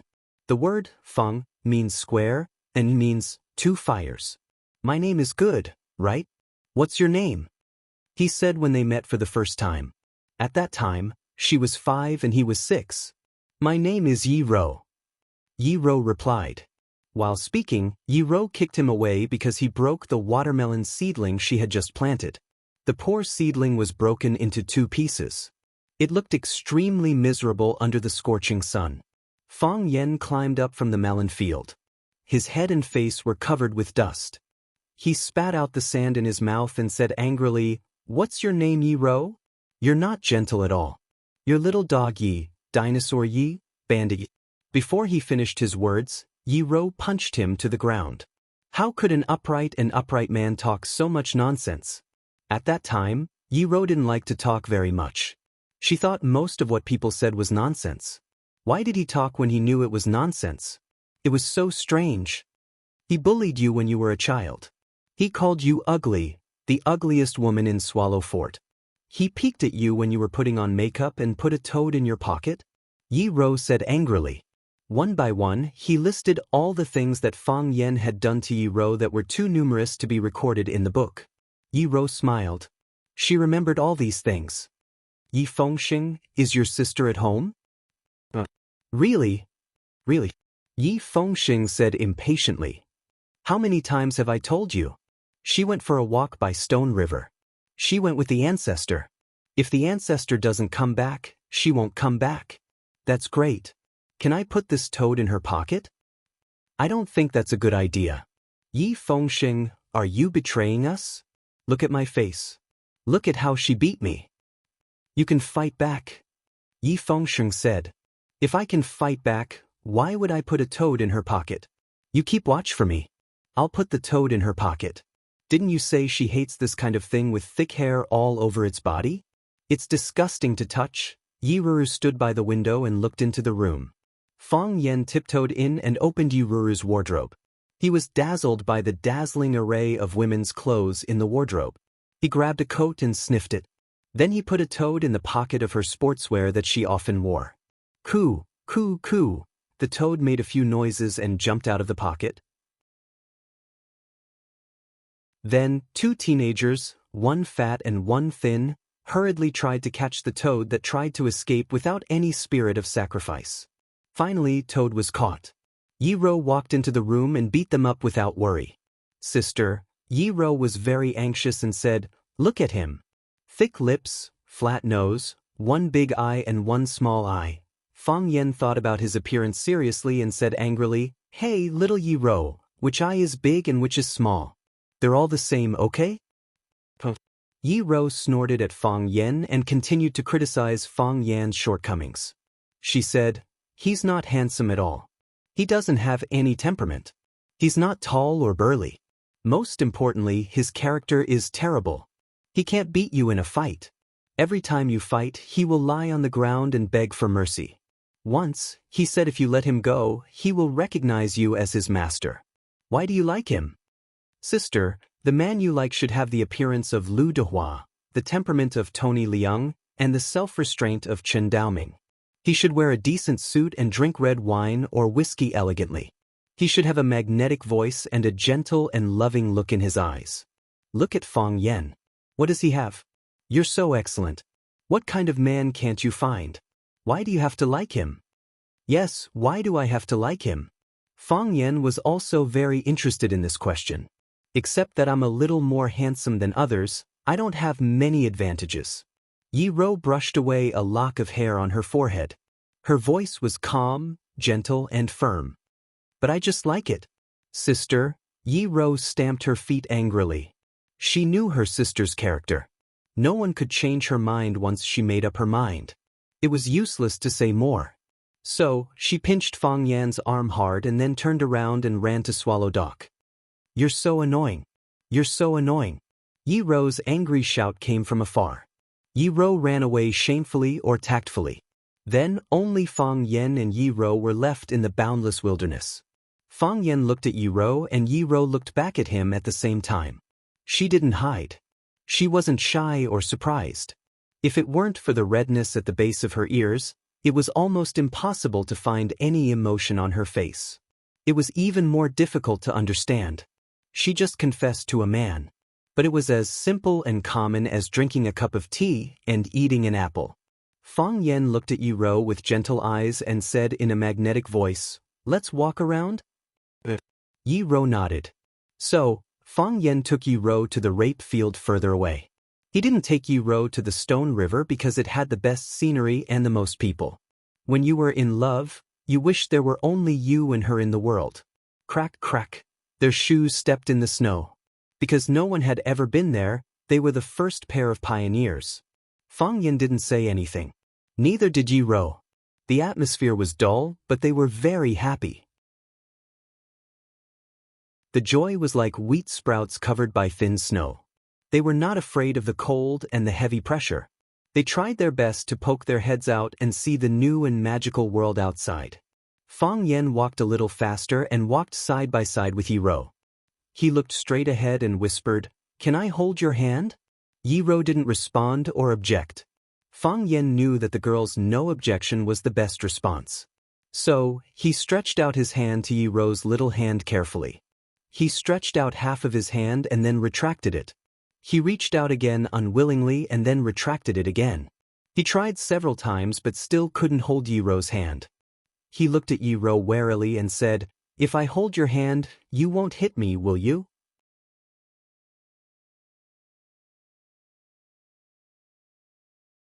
Chapter 425. It was not because Fang Yan was paranoid, but because he had suffered a lot from Yi Ro's punches.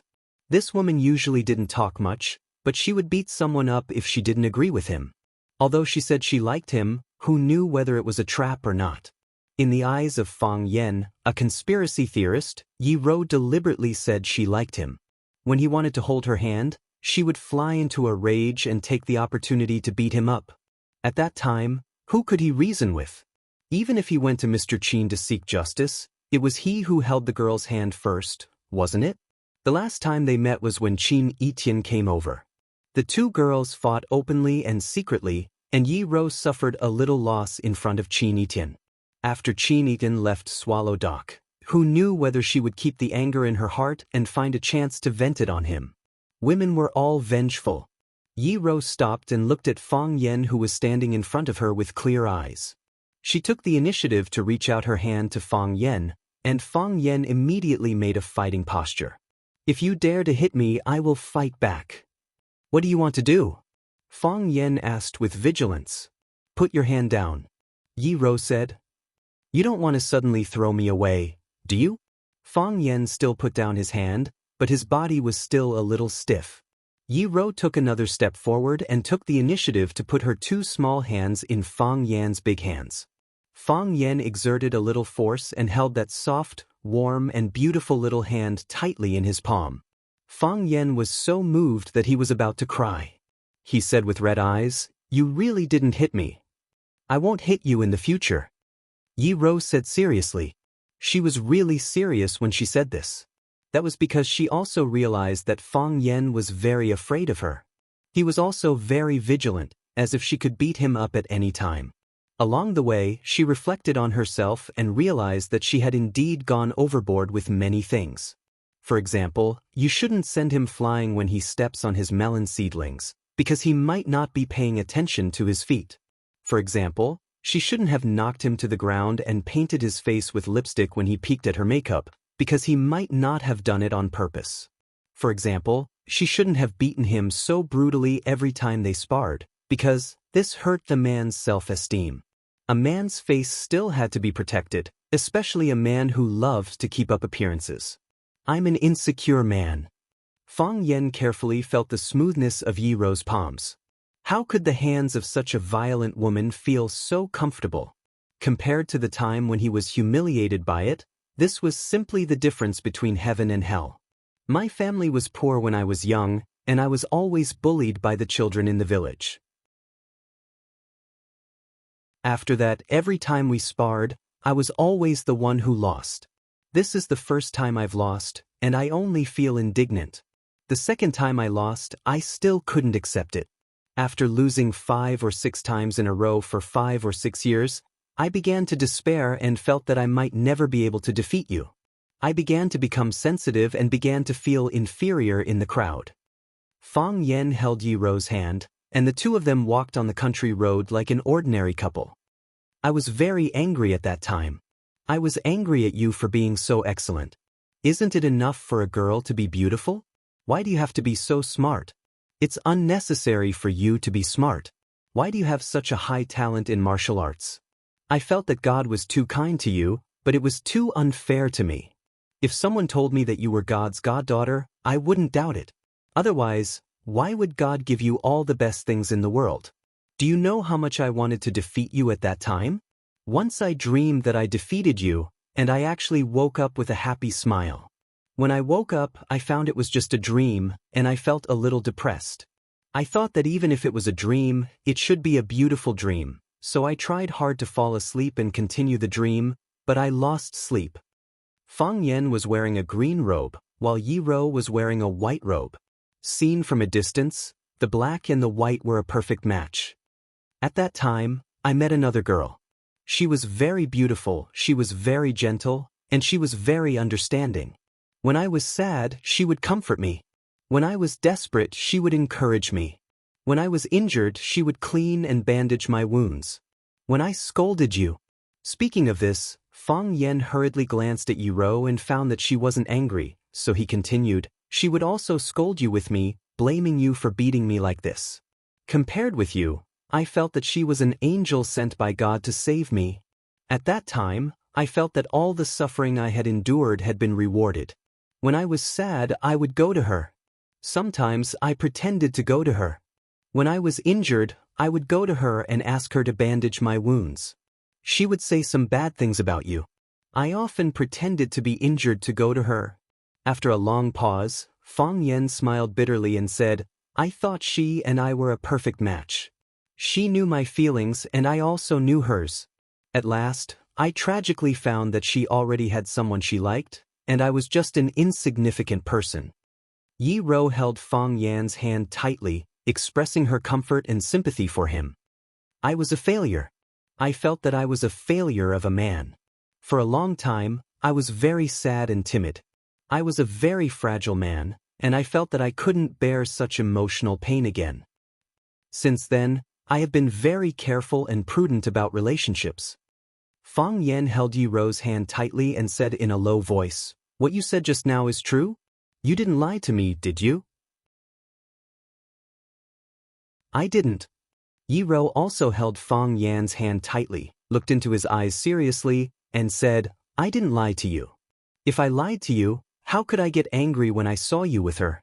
If I lied to you, how could I beat you more angrily every time you went to her to bandage your wounds? Of course, Yi Rou would not tell Fang Yan this secret. Looking at Yi Rou, Fang Yan tried to calm down his heartbeat and said, later, I found that you have always been by my side. Some people say that a woman is made of a man's rib. So, you must believe that there must be a woman in the vast sea of people who will love you as much as she loves her own body. Because you are her body and she is your limb. You must have a close relationship like implanted flesh and blood. In your life, there must be such a person. She will always be by your side, through thick and thin, and never leave you. For eyes met, and there were bright sparks in their eyes. Fang Yan licked his lips and said, I have one more question. Can I kiss you? Yi Ro's pretty face was smeared with a layer of peach blossom red, and she lowered her head in silence. Fang Yan held her pretty face, closed his eyes, and kissed her gently. It was soft, sweet, fragrant, and dazzling. It was a wonderful feeling. It was like a long and wonderful dream, which you indulged in and never wanted to wake up. Fang Yan's lips lingered on Yi Ro's for a while, and then he reluctantly broke away and said with a happy face, This is my first kiss. What about you? Bang. Yi Ro punched Fang Yan's eye. Caught off guard, Fang Yan fell to the ground with a miserable howl. Fang Yan climbed up from the snow, covered his golden eyes, and shouted angrily at Yi Ro, Liar, all women in the world are liars. I'd rather believe in ghosts than believe in a woman's stupid mouth. You promised me that you wouldn't hit me again. What are you doing now? You're such a liar. Yi Ro stood still and looked at Fang Yan with a sneer, and said, It's your fault for saying something wrong. What did I say wrong? Which sentence? Fang Yan was like an engine that had been shut off. He suddenly became silent. He said it was his first kiss, and then he asked Yi Ro if it was. Didn't this mean that there was a second possibility? Does Yi Ro kiss any other man besides me? It seemed that he had indeed said something very stupid. How do you scold me when you're with her? Yi Ro looked down at Fang Yan, who was lying in the ditch, and suddenly asked aloud. Fang Yan's eyes lit up. Fang Yan's heart suddenly skipped a beat. Didn't she change the topic too fast? How did she scold me? Actually, it's not really a scolding. She just said that your kung fu was too good, and you were too proud, so you bullied me. Fang Yan smiled awkwardly. Now that I think about it, maybe I was jealous of you. Think about it, a man like me was always bullied by a girl. Who could accept such a thing? What did you use to bribe Yezi? Yi Ro continued to ask. What bribe? Fang Yan asked with a confused face. How could I bribe Yezi? Yezi is your sister and your loyal confidant. What can I use to bribe her? If you didn't bribe her, would she drag me here for a walk? Would she take the initiative to greet you? Would she force me to ask if I liked you? Would she cooperate with you to put on this show? Yi Ro raised her doubts one after another. Coincidence. Fang Yan smiled and said, It's a complete coincidence. Don't misunderstand. If you don't tell me the truth, I'll lie to you too. Yi Ro threatened. Fang Yan thought for a moment. If Yi Ro told him that she was lying when she said she liked him, wouldn't he suffer a great loss? So, Fang Yan decided to be honest and said, I promise to give her a box of black tortoise ointment. But Yi Ro stepped on him again.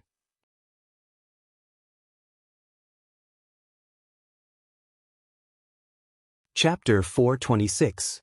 Yi Ro had planted 2 moles, Fang Yingying and Fang Haohan, on his side, or they might have taken the initiative to surrender, which made Fang Yan feel that he had suffered a great loss.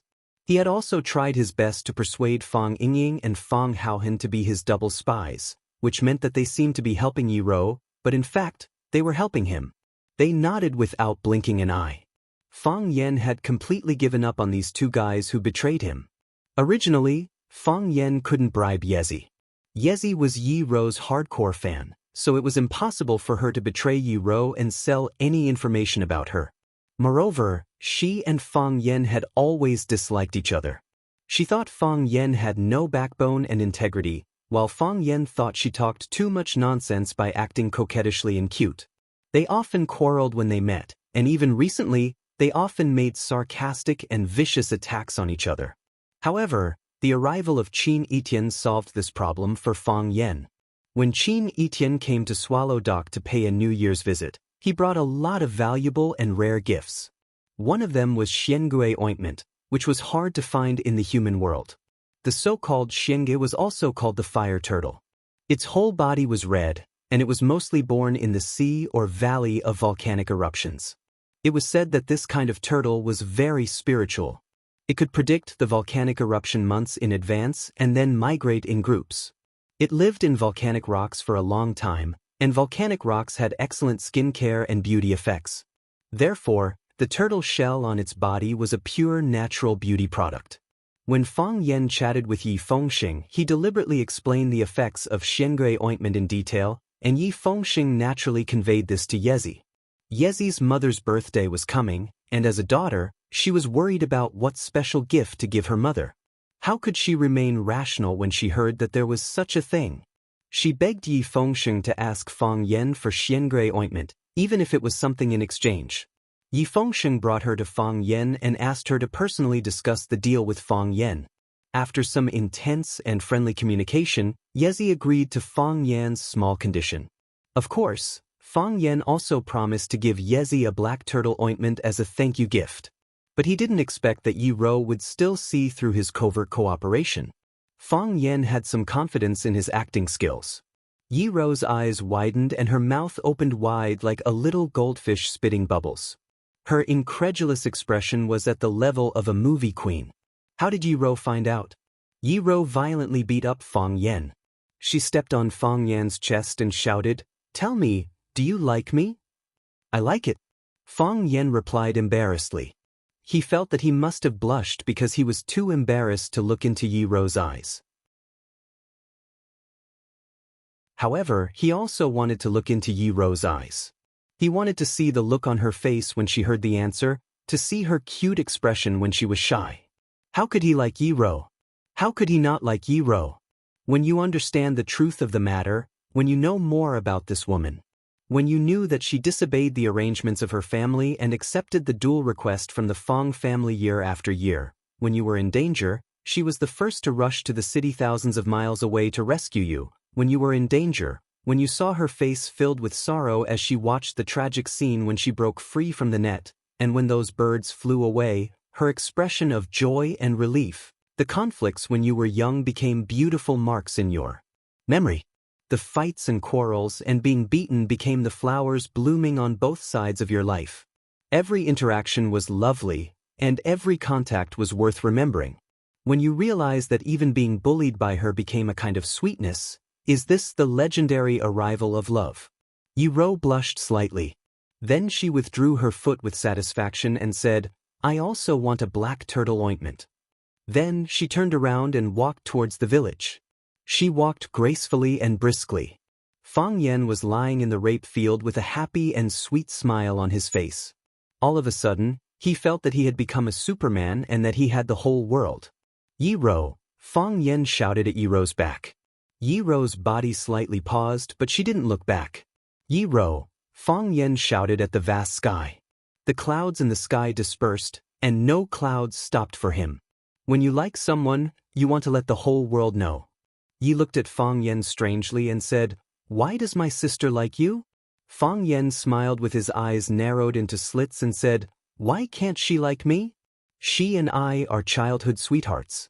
We are the two most outstanding young men in Swallow Fort, the first and second in Jianghu."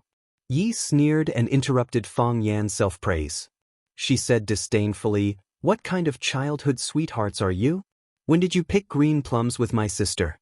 When did you ever ride a childhood horse with my sister? Except that you were beaten black and blue by her, what else do you have to show off?" Fang Yen was so angry that he retorted, "Did your math teacher teach you Chinese? I was just making an analogy. Childhood sweethearts don't necessarily have to pick green plums and ride with each other. It can also mean that we grew up together. Your sister has seen me in open crotch pants. Have you seen it? Hooligan." Yi kicked him. Fang Yen dodged lightly and said, "If you call me a rogue again, there will be no more black tortoise ointment." "You dare to lie to me? Why wouldn't I dare?" Fang Yen sneered. "Anyway, I don't need you. You are a despicable man who breaks his promise. It's not good for your sister to know that you scold your brother-in-law like this. You are not my brother-in-law. My eldest uncle won't agree, my second uncle won't agree, my father won't agree, and my grandfathers won't agree. No one in the Yi family will agree." Fang Yen thought about it seriously and felt that Ye's words were very reasonable. He was speechless. So he looked at Yi with a kind face and said, "Sister Yi, why don't you talk to your father and let him stand on my side?" It was better to rope in as many people as possible. There was strength in numbers. If the Yi family held an internal vote for this matter, Ye's vote was also very important. Yi raised her head and glanced at Fang Yen, saying, "Why?" Fang Yen quickly took out a delicate steel box from his arms and said, "This is for you." Yi took the black tortoise ointment and said, "This is for me." Fang Yen handed over another one and said, "This is for you too." Yi blinked her eyes and looked at Fang Yen, saying, "Are you trying to bribe me?" "Deal." Yi nodded happily. "Then can I take this box too?" "Yes." Fang Yen nodded affirmatively. Yi held the 2 boxes of black tortoise ointment and skipped back. Fang Yen took out his mobile phone and sent a message to Yi Ro, "Honey, Yi brought the black tortoise ointment back for you." Then, Fang Yen put his mobile phone in his pocket and went back to sleep adorably. Time was like the cell phone data, used up quickly. On the 8th day of the Spring Festival, his aunt's family decided to return to Mingzhu. His uncle, Zhou Fan, would start work on the 9th, and Zhou Numerology would go back to school early on the 10th. On this trip to Swallow Dock, they had experienced far too many things, and the feelings of this family were truly too great. They had experienced life and death after being poisoned, and they had experienced the life and death of the Sword God's family. They had experienced the tragedy of almost being ruined, and they had also experienced the beauty of family reunion. They had seen the mysterious Yi family and the powerful Qin family. They also knew the connections behind Fang Yan's little nephew and the influence he could bring. The previous disdain had turned into respect, and the previous neglect had turned into respect. Fang Yijing hugged Fang Yen and said softly, "Fang Yen, our Fang family has placed all our hopes on you. You have to work hard. Don't let Grandpa down, and don't let your parents down. Auntie will always support you." "Auntie, don't worry," Fang Yen said with a smile. "The Fang family will definitely rise again. Yes, work is more important, and you have to hurry up with finding a girlfriend." Fang Yijing said, "If you can't find a suitable one in Huaqing, go to Mingzhu and find Auntie. I'll bring a group of girls for you to choose from. If you like any girl, Auntie can help you get her." Fang Yen smiled bitterly and said, "Auntie, I'm looking for a girlfriend. Why do you make it sound like I'm picking girls in a nightclub? You have to go with the flow when it comes to relationships. Besides, do you think I'm someone who can't find a girlfriend?" Fang Yijing patted Fang Yen and said, "Don't be arrogant." Zhou Fan came over and shook hands with Fang Yen and said in a deep voice, "Thank you." Fang Yen laughed and said, "Auntie, we're all family." "We're all family." Zhou Fan nodded and said, "If you have time, go to Mingzhu and see your auntie. She's always talking about you." "I'll go." Fang Yen nodded. Zhou Mingli didn't like Fang Yen, but he didn't dare to offend Fang Yen. Under the pressure of his parents' eyes, he braced himself and walked over to greet Fang Yen and said, "Cousin, we're going back." Fang Yen patted Zhou Mingli's shoulder and said, "Young man, you're quite spirited. Come back next summer vacation, I'll show you what it's like to split bricks in the air." Zhou Mingli was so scared that his face turned pale and he kept stepping back. Fang Yingying pushed Fang Hui out. The old man sat in a wheelchair, watching his daughter and son-in-law walk out of the courtyard with big and small bags in their hands. His smile was lonely and sad. Add a few more clothes, eat a few more mouthfuls of food, go out without mother's millet porridge, look at your face, touch your hand, then put blessings into your son's pocket. Now it's time to leave home, only then can I understand the worry of a mother who travels 1,000 miles.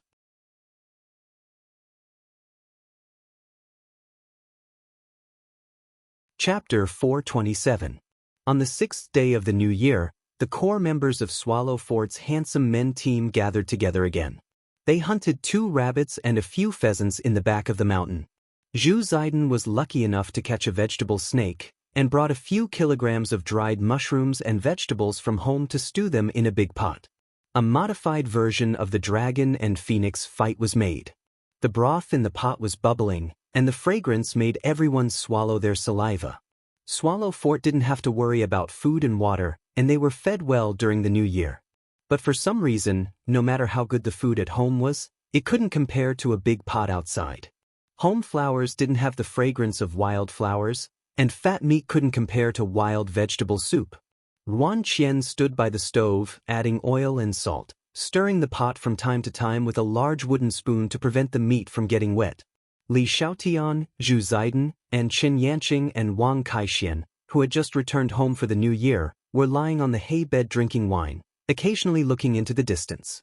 What's going on with Fang Yan and Yi Fengxing? Why aren't they here yet? Zhu Ziden drank a mouthful of wine and asked in confusion. If they don't come, then they won't come.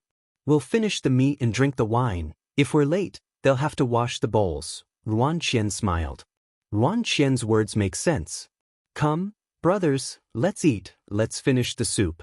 Chen Yanqing jumped up from the ground, grabbed a bowl, and was about to grab a spoon to eat the meat.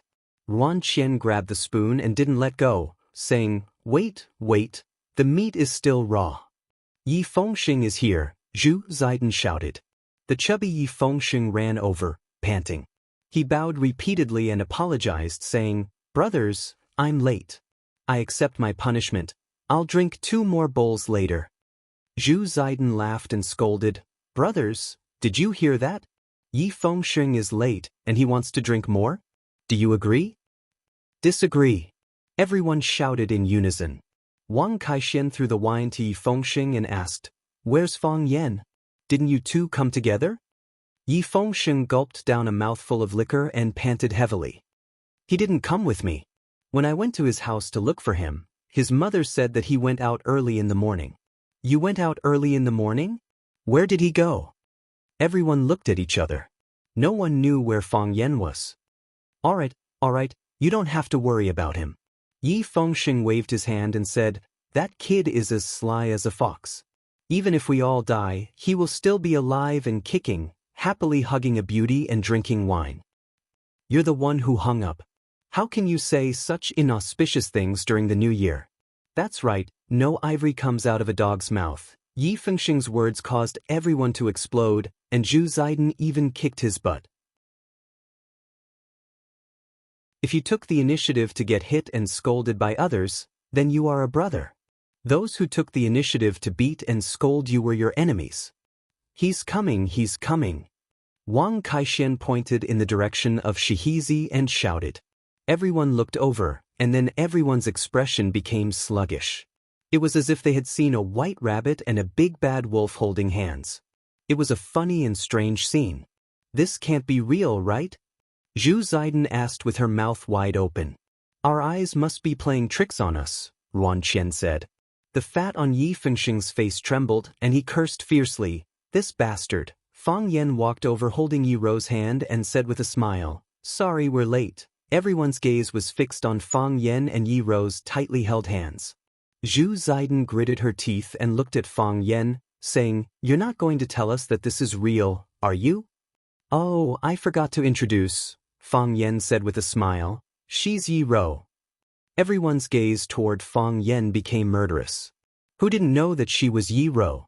What shocked everyone was why Yi Ro appeared in front of them hand in hand. Didn't she always hit you? Didn't you hate her the most? Why did you manage to win the hearts of all the lovers of Swallow Dock? Yi Ro was a special existence in Swallow Dock. Almost all the boys of her age thought she was excellent, beautiful, and a goddess. However, no one would have the courage to strike up a conversation with her to please her. She was a goddess worshipped by everyone. The goddess should sit high up on the altar and accept the worship of the people. She walked down the altar on her own initiative and walked hand in hand with the man who was considered the least successful in their circle. Such a scene was too visually shocking. This was also the reason why everyone was so surprised but couldn't ask because of Yi Ro's presence. She's my girlfriend, Fang Yan said embarrassedly. You should call her sister-in-law. Zhu Ziden was extremely angry and said, I'm older than you. How can you call her sister-in-law? Fang Yan looked at Yi Ro with a smile and said, They all thought you were barbaric and violent before, so they don't respect you much now. Don't be angry with them. So, Zhu Ziden hurriedly greeted Yi Ro respectfully and bowed. Hello, sister-in-law. Hello, sister-in-law. Wang Kaixian and Qin Yanqing also hurriedly came to greet Yi Ro. This officially confirmed the relationship between Fang Yan and Yi Ro. Yi Fengxing grabbed Fang Yan and shouted angrily, I went to your house to find you, but you went to my house? I chatted with the ancestor for a while and drank a cup of Maojian tea. When Ro finished practicing, we came over together, Fang Yan said with a smile. You're not late, right? You and my sister are really together? Exactly what you think, Fang Yan said with a smile. Don't you think we're a good match? A good match. Yi Fengxing glanced at Yi Ro and didn't dare to continue. He was also quite afraid of his sister, even though Yi Ro had never hit or scolded him. Wan Qian was smarter. He found a big bowl and scooped a big bowl of meat soup for Yi Ro. He smiled and said, "Sister-in-law, it's time to eat." "Thank you." Yi Ro blushed and took the bowl of meat soup. Fang Yan took the initiative to get a bowl of meat soup and sat cross-legged on a pile of licorice with a few friends. He said, "The date of departure has been decided?" "I'm leaving tomorrow," Zhu Ziden said. "To the North Sea. These years, my cultivation has been obstructed. I've been eating and waiting for death every day. This kind of life is really boring." "I should have left long ago," Fang Yan nodded and said, "This swallow dock is good, but it's too comfortable. A peaceful mind is suitable for cultivation, but a murderous mind is suitable for improving martial skills. The border is a good place. Kill a few more brats who invade our territory, and maybe you'll break through again. I'm not in a hurry, but my family has already arranged for me to go to Flower City in a while. My brother is developing in the north, so I'll go to the south." Li Xiaotian said with a smile, "At that time, Fang Yan will have to take care of me." "Don't worry." Fang Yan nodded and said, "I'll introduce a few friends to you when I go to Flower City." Wan Qian glanced at Yi Ro and said, "Uncle Donghai is going down to train after the new year. I'll be third uncle's secretary." Lin Donghai had worked by Yi Daoling's side for many years, and now he was going to work in Jingjin City. He could be considered a daughter-in-law of many years becoming a mother-in-law. With Lin Donghai being sent down, Yi Daoling lacked a usable person. This time, he didn't choose from the Yi family's direct descendants or collateral descendants. Instead, he chose the smart and careful Ruan Qian. This also showed the Yi family's attitude. Swallow Dock was everyone's Swallow Dock. The Yi family was willing to lead everyone to a brighter and better future.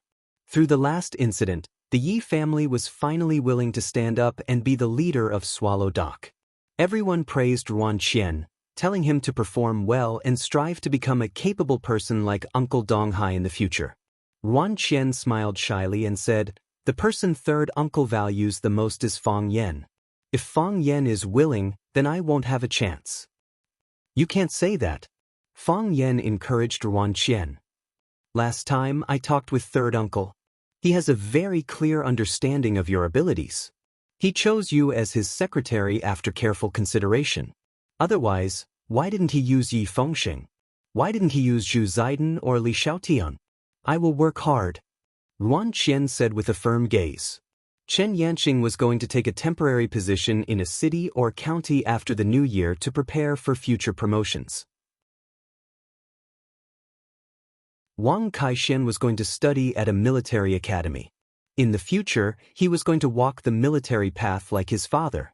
Other than Yi Fengxing, the youths of Swallow Dock were about to go their separate ways. Yi Fengxing was in a very bad mood. He raised the bottle of liquor in his hand and proudly declared, "Each of you have your own path, each of you have your own place to go. I will stay at Swallow's Dock to help watch over the house. I wish you all a bright future and a bright future." Fang Yan glanced at Yi Fengxing and sighed softly. "We'll go to Yanjing again in a couple of days and have a good talk with third uncle. You have to go out for a walk. If you really can't, you can come with me to Huaqing. With everyone together, you won't have to worry about not having a bowl of rice to eat." "That's right. Why don't you come with me to the North Sea?" Zhu Ziden said. "Let's go to the military academy." Wang Kaixin grinned. "I was just worried that I would be bored inside alone." Yi Wen glanced at Yi Fengxing and said, "Do whatever you want. Ask for whatever you want. No one can help you. The only person who can help you is yourself. If you don't even have the courage to go out, how can you climb to the peak of martial arts?" Yi Fengxing was stunned for a long time. Then he happily jumped up from the ground and ran towards the village. His running posture was very strange. He looked like a big black bear running left and right. Everyone laughed for a while, feeling happy for him from the bottom of their hearts. Fang Yen raised the wine bottle in his hand and said, "A good man's ambition is to travel far and wide. Going home is to find the best girl. This separation is for the sake of a better reunion in the future. Everyone, I wish the Prince Charming team of Swallow Dock a bright future and success." Clang. Everyone's wine bottles clashed together. The melancholy of parting turned into bowls of burning knife after knife.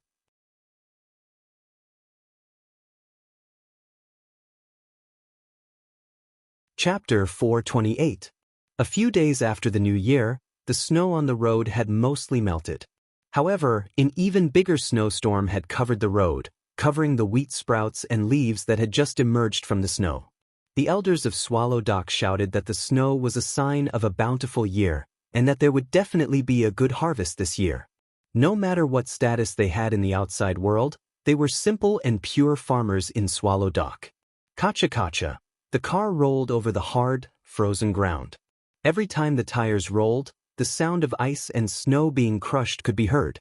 These beautiful spirits were both tenacious and fragile. Fang Yixing was driving very slowly.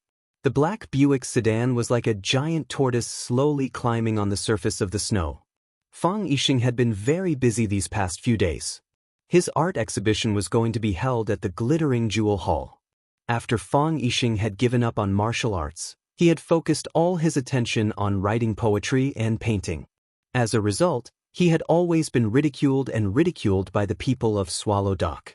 After so many years of hard work, he had finally achieved something in this area. It was indeed something to be happy about.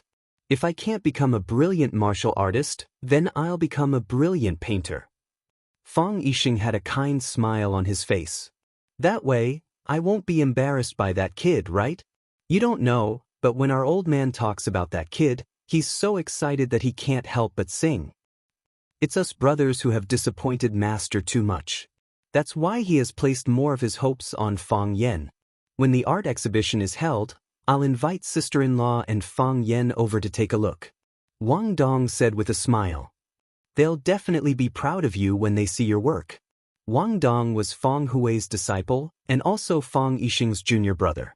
Later, because he cultivated too hard, his qi was torn apart, causing his internal energy to leak out.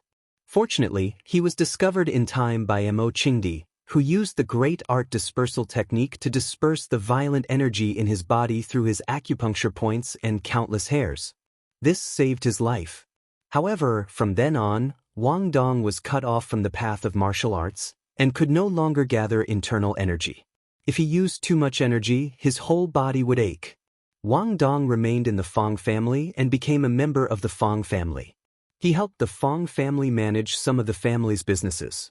Following the paralysis of elder Fang Hui and the sudden death of Mo Qingdi, the Fang family's business plummeted. Their market share was almost swallowed up by others. Since Wang Dong didn't have a place to use his skills in Beijing, he could only work as an assistant to Fang Yixing's art exhibition. When Fang Yixing was rushing between Swallow Dock and Swallow Jing City, Wang Dong acted as his temporary driver. Yes, we have to bring them to have a look, Fang Yixing said with a smile, but there was a desolate look on his face. If we don't give that fellow a good shock, I'm afraid we won't be able to control him. I heard that he's dating a child from the Yi clan. Isn't he afraid that the Yi clan will break his legs? Let the children handle their own matters. Wang Dong consoled him. If this matter really succeeds, then it'll be a match made in heaven for our Swallow Dock. In the past, I felt that Fang Yen and Miss Yi looked like a couple. The Yi family's attitude was important, but it wasn't the most important. The key is still Miss Ye's choice. Yes, I'm very satisfied with the Yi clan's daughter's appearance and character. It's just that she's too unsociable and her martial arts are a bit too high. I'm afraid that Fang Yen will be bullied. Fang Yixing thought of his son's miserable state every time he sparred with Yi Ro. He couldn't help but worry about his son's future marriage. If he married a girl like Yi Ro, wouldn't he get beaten up every 3 days and beaten up every 5 days? When it came to marrying a wife, it was naturally better to have a virtuous and loyal wife. Wang Dong laughed heartily. Senior, there's no use worrying about this. Miss Yi is proud and arrogant. There are quite a few youngsters in Swallow Jing who like her. However, Fang Yan was able to succeed. Naturally, he has his outstanding points. Moreover, who knows if this is someone's private affair, and Fang Yan enjoys it. Fang Yixing was a bit angry. He thought to himself, could it be that my son was born to be so cheap that he likes to be beaten? But the car window was hit by a huge object, causing a muffled sound. Bang! Wang Dong slammed on the brakes. The heavy car skidded a few times on the layer of ice and snow before coming to a stop. Wang Dong didn't immediately open the car door to check. Instead, he sat in the driver's seat and looked around vigilantly. The red and white object had already slid to the ground. A shocking brownish-red bloodstain had fallen onto the car window. From the color of the bloodstain, it could be seen that the object had already been dead for a long time. What was it? Fang Yixing asked. I don't know. Wang Dong said. I'll go down and take a look. No need. Let's go. Fang Yixing said with a serious expression. There might be trouble. Wang Dong didn't say anything else. He prepared to start the car and leave this dangerous place. He had practiced martial arts for many years. Even though he had lost all of his qi, his intuition towards danger was still quite sharp. It's too late, Fang Yixing said. It was indeed too late. In front of the car stood a mysterious person completely shrouded in a black robe. He appeared like a ghost, like a wandering ghost in the wilderness. Trying to be mysterious. Wang Dong clenched his teeth and started the car. He slammed on the accelerator and charged towards the black-robed person. Boom! The car ran over the black-robed person's position, but the black-robed person had already disappeared. Wang Dong didn't dare to slow down. The car maintained its high speed as it sped towards Swallow Dock. As long as they returned to Swallow Dock, or rather as long as they got close to it, they would be truly safe. He believed that no one would dare to behave atrociously in Swallow Dock. Because the ground was too slippery and the car was moving too quickly, the car's tires skidded left and right. From time to time, it would jump into a nearby ditch. Wang Dong gripped the steering wheel tightly and tried his best to control the direction of the car so that it wouldn't jump into a ditch or flip over. Wang Dong's forehead was covered in sweat and the hair on his body stood on end. His palms were also drenched in sweat as he continuously adjusted the steering wheel. They'd already sped for quite a distance, but Wang Dong was still very clear that they hadn't escaped from danger. That feeling of fear was like a shadow following the body. It was as if the mysterious black-robed person was standing behind you and looking at you with a sneer. Fang Yixing's expression was as gloomy as the color of the sky. He scanned his surroundings for the black-robed person's whereabouts. It was impossible for the black-robed person to be a specter. He also didn't believe that there were any specters in this world. There was a notorious assassin organization in the Arab world that was named after specters. However, Fang Yixing knew that the black-robed person they'd seen was definitely not a member of that assassin organization. He'd already appeared once on New Year's Eve. At that time, he'd wanted to borrow Zhou Fan's hands to take the lives of the entire Fang family. Now, he'd appeared once again. This time, he only wanted to take his life? Fang Yixing's nerves were extremely taut. He was extremely clear that the danger hadn't truly been resolved.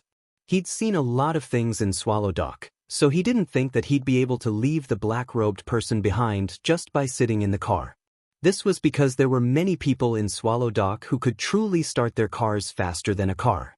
The fact that they'd suddenly appeared and then suddenly disappeared proved that the black-robed person's speed had already reached the limit. Furthermore, Fang Yan had said that the black-robed person had escaped in order to save Zhou Fan when they'd fought. Not everyone could escape from Fang Yan's hands. Especially escaping from Fang Yan's hands. Crack! A crisp sound rang out from above their heads. The hard metal roof of the car was sliced open by a sharp blade, which pierced towards Wang Dong's head.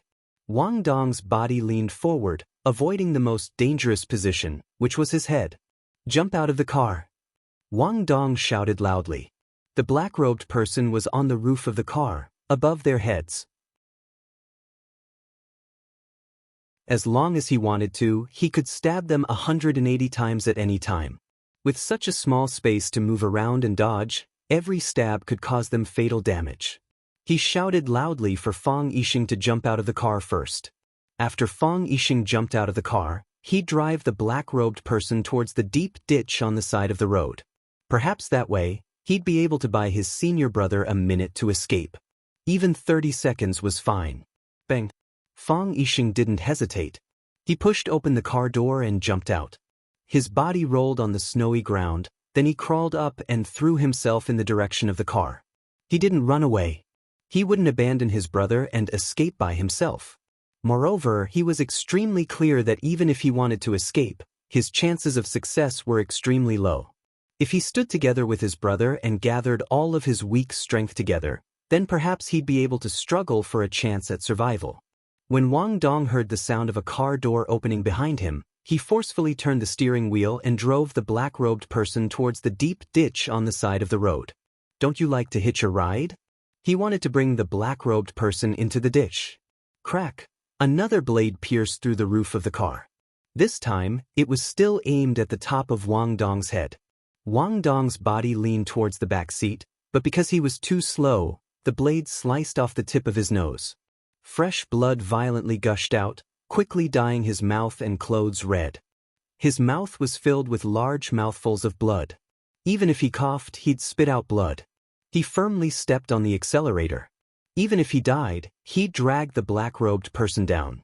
Crack! Another blade pierced through. This time, the blade was both fast and ruthless. It directly pierced through the top of Wang Dong's head. Wang Dong opened his eyes wide with unwillingness. His hands powerlessly fell to the ground.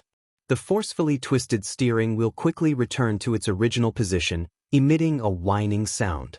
At this moment, the car leapt into the air and fell towards the deep ditch on the side of the road. Finally, he'd bought his senior brother a minute of time. Even if it was only 30 seconds, he was willing to trade his life for it.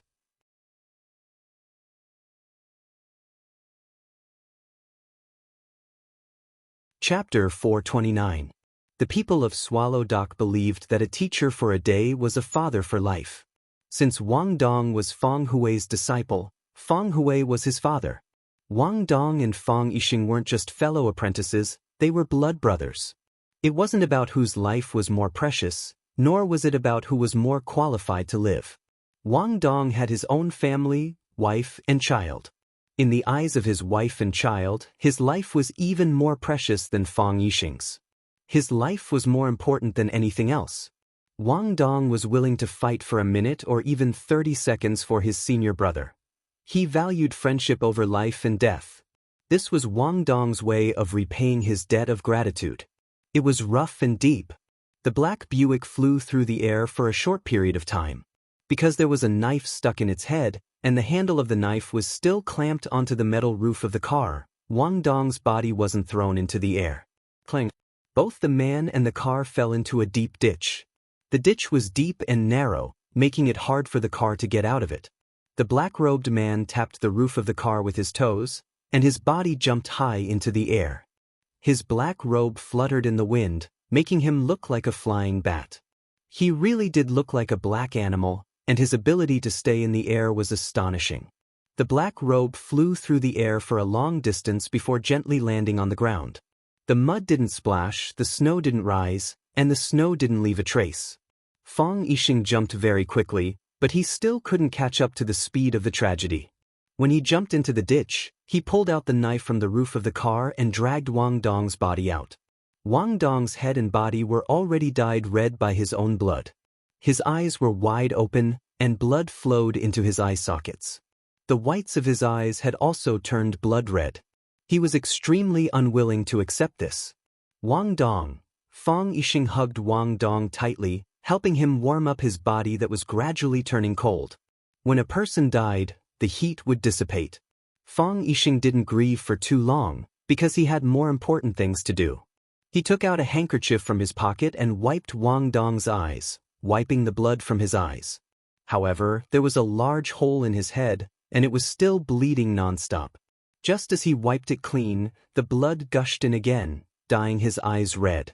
Therefore, Fang Yixing could only force him to close his eyes. He took off his woolen coat and covered Wang Dong's head, face, and body. Afterwards, he picked up the blade that the black-robed man had used to cut open Wang Dong's skull. He tore off the tie around his neck and tied it around Wang Dong's arm. In the end, he tied his necktie into a dead knot, and the knife became one with his body. Fang Yixing stood up and stood in front of the black-robed man again. The black-robed man raised his head. The eyes covered by the black hat were as cold and vicious as those of a wild beast. He looked at Fang Yixing and said, "The people of Swallow Dock, are they not afraid of death?" "I'm afraid of death," Fang Yixing said. "It's good to be alive. No one wants to die." "Why isn't he afraid?" The black-robed man pointed at Wang Dong, who was lying on the ground. "He's called Wang Dong. He was originally a beggar. When his hands and feet were about to be broken and he became a cripple, my father rescued him from the hands of the underground beggar clan. From then on, he became a member of the Fang family. His life was given to him by my father, and his dignity was also given to him by my father. We gave him life, so he used his own method to return a life to the Fang family.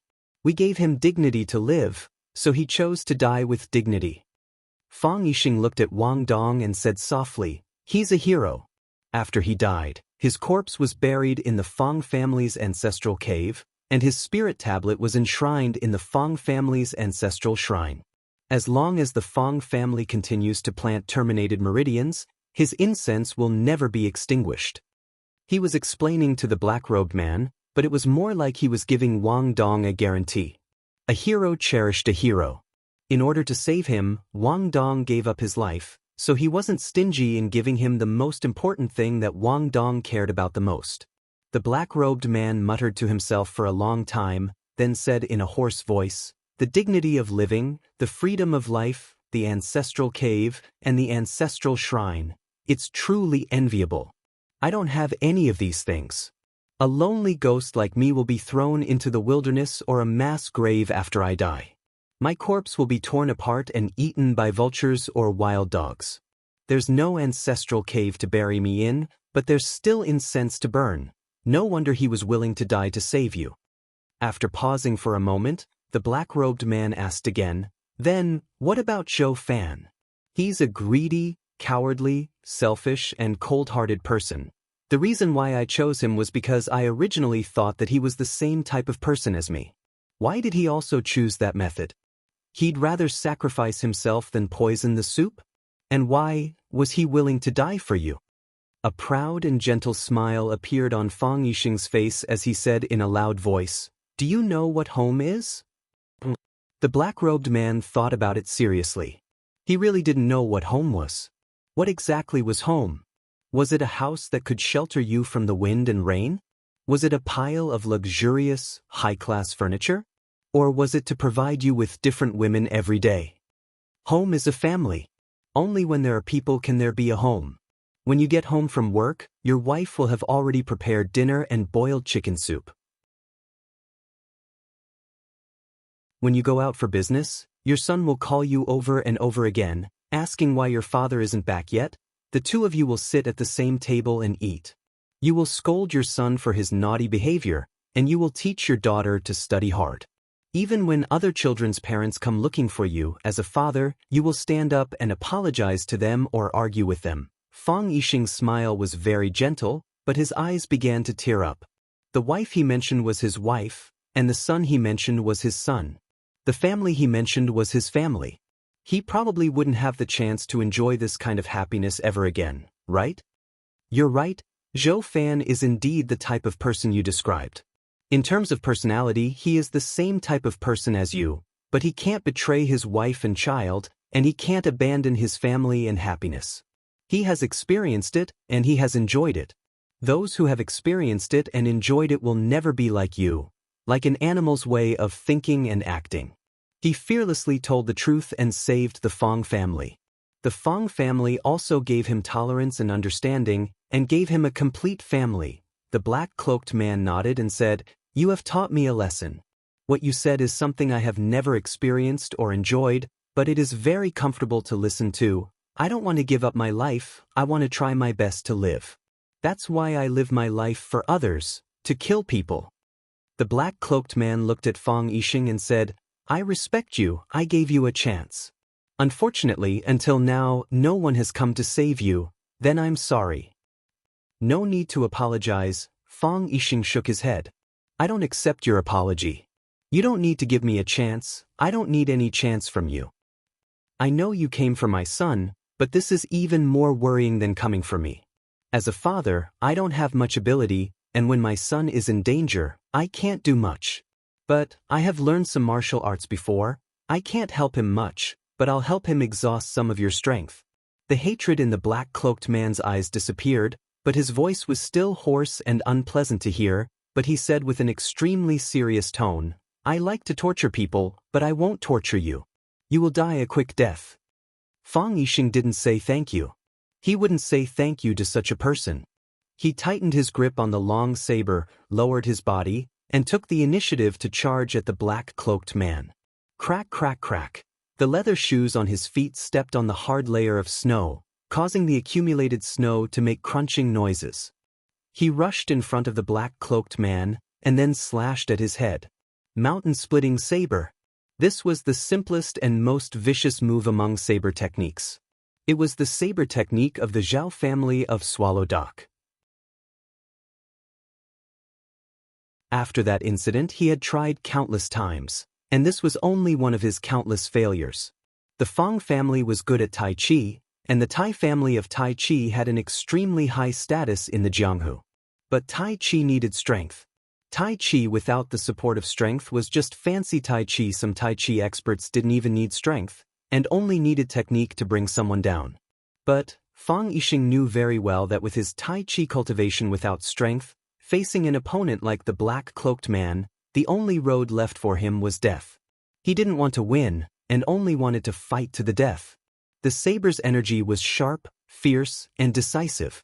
The whistling cold wind was slashed apart by this saber, and even his body became hot. Fang Yixing could only use 70% of his power in the saber, but because of the murderous intent in his heart, there was an additional power that could frighten one's soul. Whoosh! The black cloak shook, and the black-cloaked man's body flew into the air, and he started to retreat at an extremely fast speed. He actually chose to retreat. A saber with no chance of survival, a saber that would put himself in a dead end, naturally could make people feel fear. Fang Yixing only wanted to use this saber. Fang Yixing thought that he could only use this saber. The black-cloaked man retreated, and his battle intent surged once again.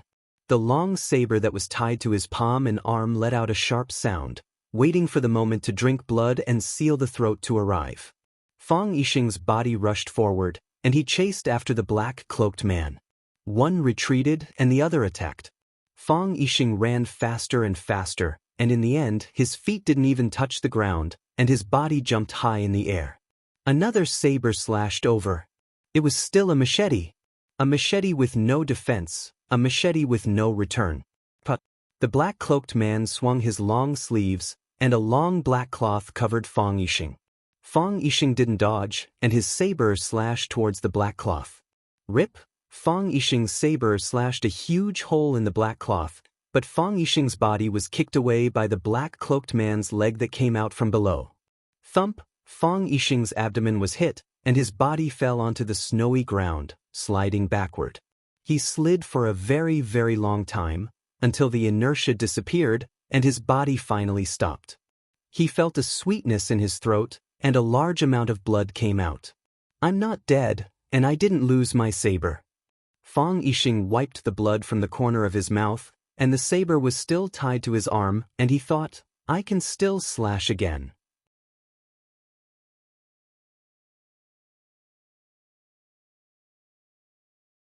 Chapter 430.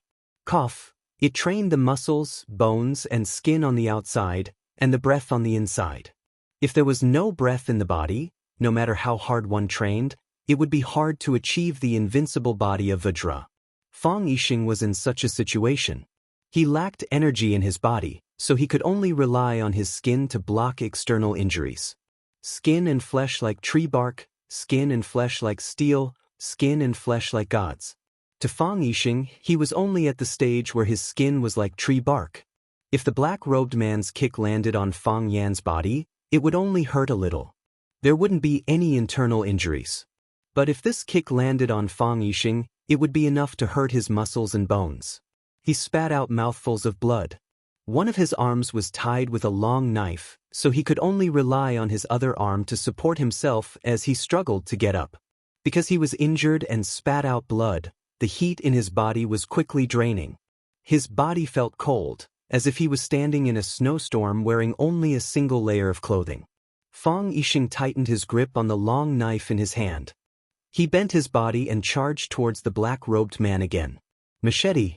A machete that could open wide. A machete that could only kill him. His footsteps were hurried, as though he was rushing to his death. His breathing was rapid, as though he was about to collapse.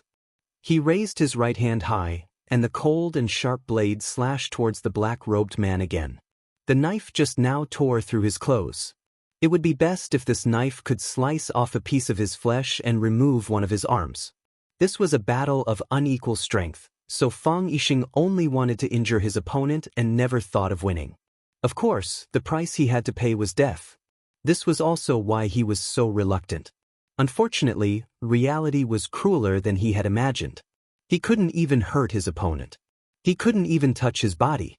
Fang Yixing's body was only halfway through when the black-robed man also charged in his direction.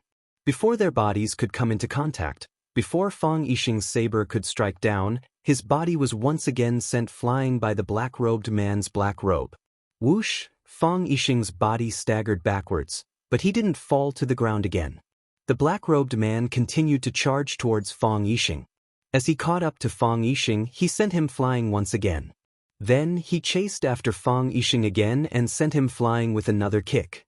Bang! After being struck repeatedly, Fang Yixing finally lost his balance. His body lay on the ground, like a huge ice ball on the ice, being pushed back and rolling nonstop. Cut! Fang Yixing stabbed the long saber in his hand into the frozen soil under the snow. The frozen ground was quickly sliced open by the blade. Fang Yixing's arm strength was not enough to stab the blade any deeper. Under the pull of Fang Yixing's body, a long straight line was formed. Dang! The long blade collided with a hard rock. Fang Yixing's body stopped once again under the rock's obstruction. This time, the injury was more serious than the previous one. Fang Yixing lay on the ground and coughed loudly. Then, a large amount of dark red blood spurted out from his mouth. The blood flowed back into his mouth and into his throat, causing him to cough even more violently. The corner of his mouth was dyed red with blood, and his face was purplish red. Large drops of tears flowed down his face. Ta-ta! The sound of footsteps came closer. The black-robed man stood beside Fang Yixing and looked down at him. He said, "Do you still want to get up? Give up, it will be more comfortable this way. I respect you. You are one of the few people I am willing to respect. Just like the person I killed earlier, everyone is afraid of death, but you are not. I respect those who can do things that I cannot." Fang Yixing wanted to say something, but the blood in his throat caused him to cough again. He coughed until his lungs were torn apart. Only when he felt slightly more comfortable did he use his two arms to get up. The long saber tied to his arm had cut his palm and blood flowed down the long saber. He used all his strength to sit up and then used the tip of the long saber to stand up. His whole body was in great pain and his internal organs were seriously injured. He struggled to stand up straight and raised his head to look at the black-robed man who was one step away from him. The long saber in his hand slashed at the black-robed man again. Bang! Fang Yixing's body was once again sent flying in the air, then heavily fell to the ground. His body was lying in the snow. No matter how hard he struggled, he couldn't get up.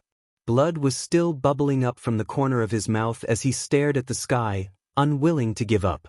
Why can't I just slash down? Ta-ta. That damned voice appeared once more. It didn't sound like a grown man's footsteps, but more like the noise of a cat or rabbit stepping on the snow. Even his footsteps were so light that if he wanted to hide himself, no one would be able to detect him. The black-robed man looked at Fang Yixing's despairing eyes and said, "I don't have what you said, but I'm still alive. He crouched down and reached for Fang Yixing's neck. He liked to torture people, especially his opponents. But he just promised Fang Yixing that he wouldn't torture him and would let him die a quick death. Pain and Fess. He was a man of his word. Chi, chi, chi. A red golden-striped snake scuttled to his side. After sniffing his black robe for a while, it crawled up his arm with great familiarity. It lay on the black-robed man's palm and hissed at him. It wasn't showing off, but rather acting like a spoiled child. The black-robed man stroked the golden-striped snake's head with a stiff but warm smile on his face. I didn't think there would be a day like this, the black-robed man sighed. You will also become someone else's snake slave, cha, cha, cha. The same sound as when he walked, the same rhythm. A thin figure appeared behind him. This was a man wearing a white linen robe with only one eye on his face. An extremely ugly man, so ugly that you'd blame the heavens for being so cruel and unfair to him. I know it's you, the thin man said. I've been looking for you. The way you ran, the way you hid yourself. The way you hunt, even the way you use a blade to peel off the skin of each animal before roasting it, letting the blood fill their bones and flesh. I know it's you. The black-robed man stood up with the golden-striped snake in his hand, then turned to look at the thin figure. Just now, he asked me what my home is, the black-robed man said. I've thought about it for a long time. The only thing I can think of is you. I think, if I had a home, it would be in Xianxia, with you and your younger sister. A home with people is a home, and right now, there's no one at my place. My younger sister was taken away. They're using her to threaten me, making me kill for them, the thin figure said. I can't refuse, because I only have my younger sister. I know, the black-robed man said with a hoarse voice. I'm leaving. You only have your younger sister. Why do you have to leave? Because I'm the same as you, the black-robed man laughed. His voice was even more ear-piercing. It was as if there was a small hole in the middle of his throat, and when he spoke or smiled, wind would blow in through that hole. I've become someone's snake slave. The people of Xianxia all worship us as kings, but our fate is just to be slaves who kill and set fires for others. And not human slaves, but snake slaves. We don't deserve to be human. Who can catch you? Who can catch me? The black-robed man laughed even more exaggeratedly. It was so unpleasant that people wanted to cover their ears. We're just monsters covered in poison. Compared to those big shots, what are we? As long as they have the heart, as long as they have the need, we can become their prey at any time, just like how they can throw ferocious tigers and swift cheetahs into a hunting park for people to hunt at any time. The difference between us and those tigers and cheetahs is that we're tools to help them hunt. A long time ago, when you taught me how to raise snakes, you knew this would be your fate, right? Yes, the black-robed man said without hiding anything. My master is also someone's snake slave. I thought I was an exception, but I'm not an exception.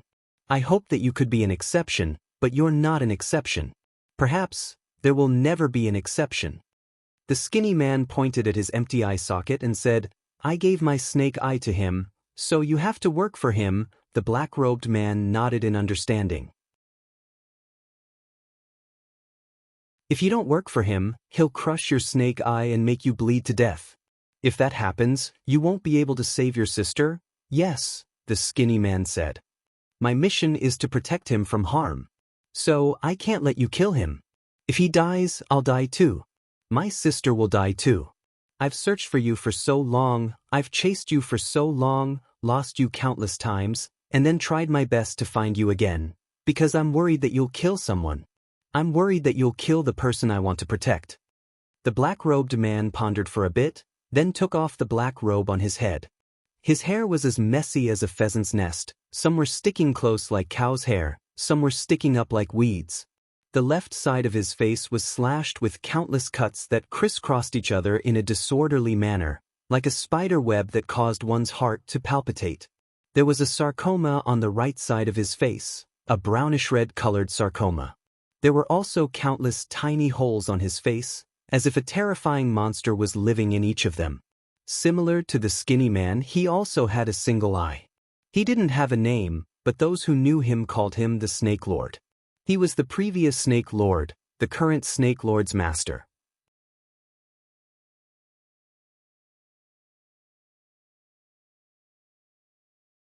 Chapter 431.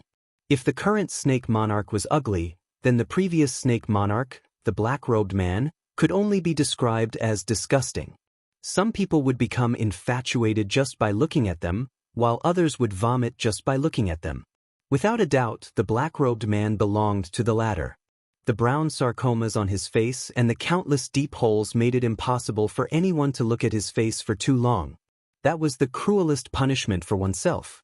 If the police asked you if you wanted to confess, and if you didn't confess, they would drag the black-robed man in and force the suspect to look at his face for half an hour. Wouldn't that be even more effective than using a blinding light?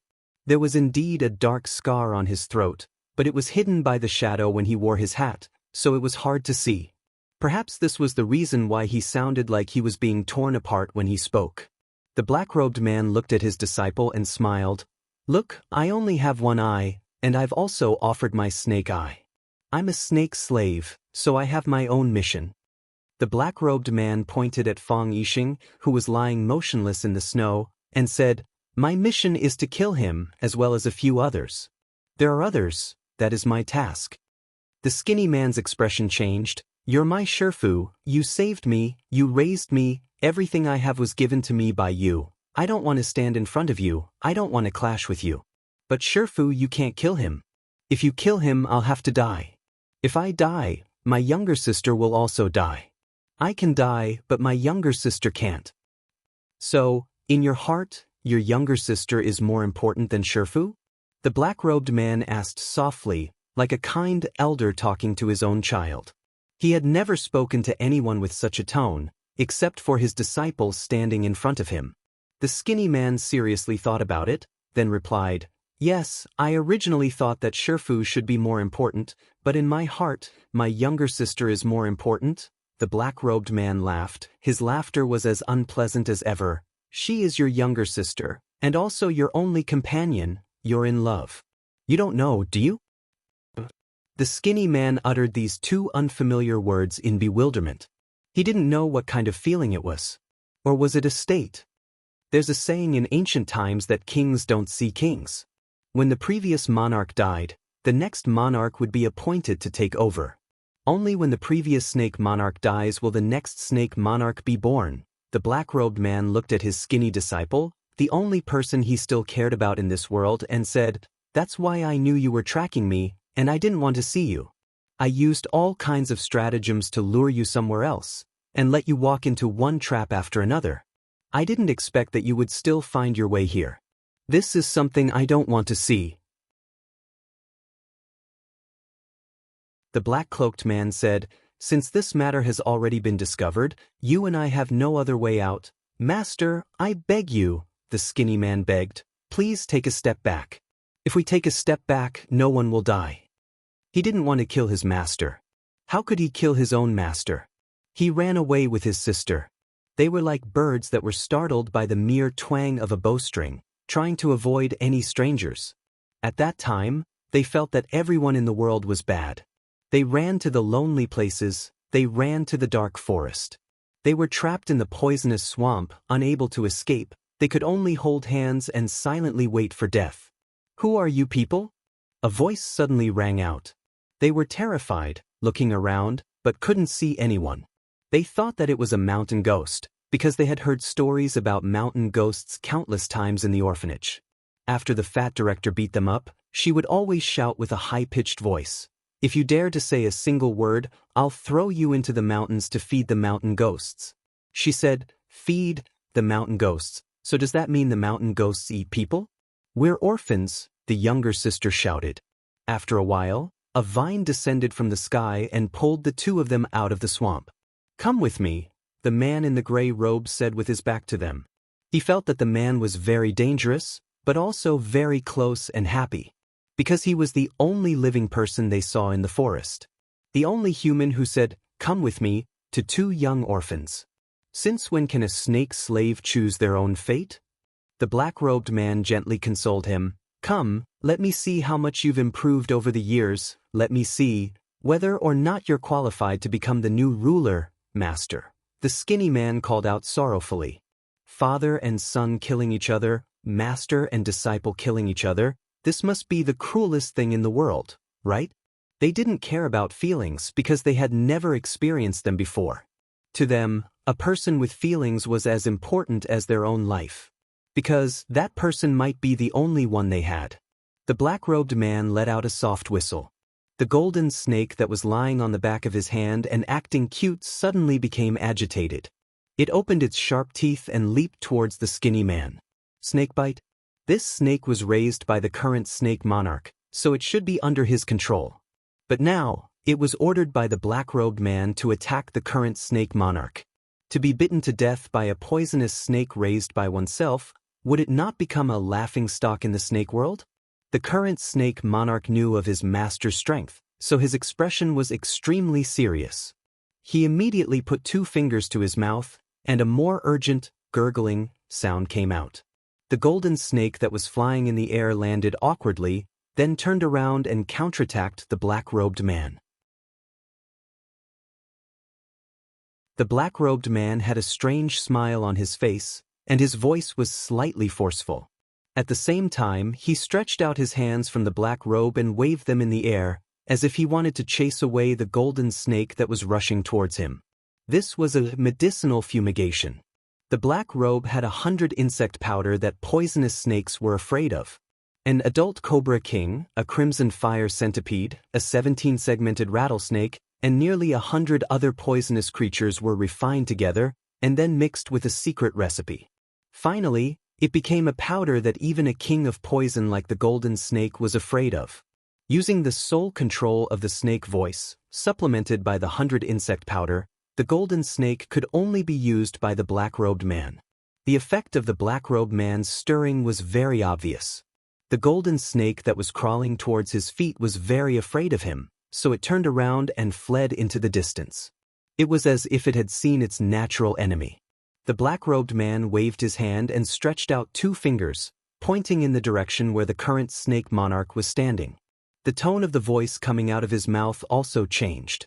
It was just a light and casual shh just now, but now it became a passionate snake fighting song.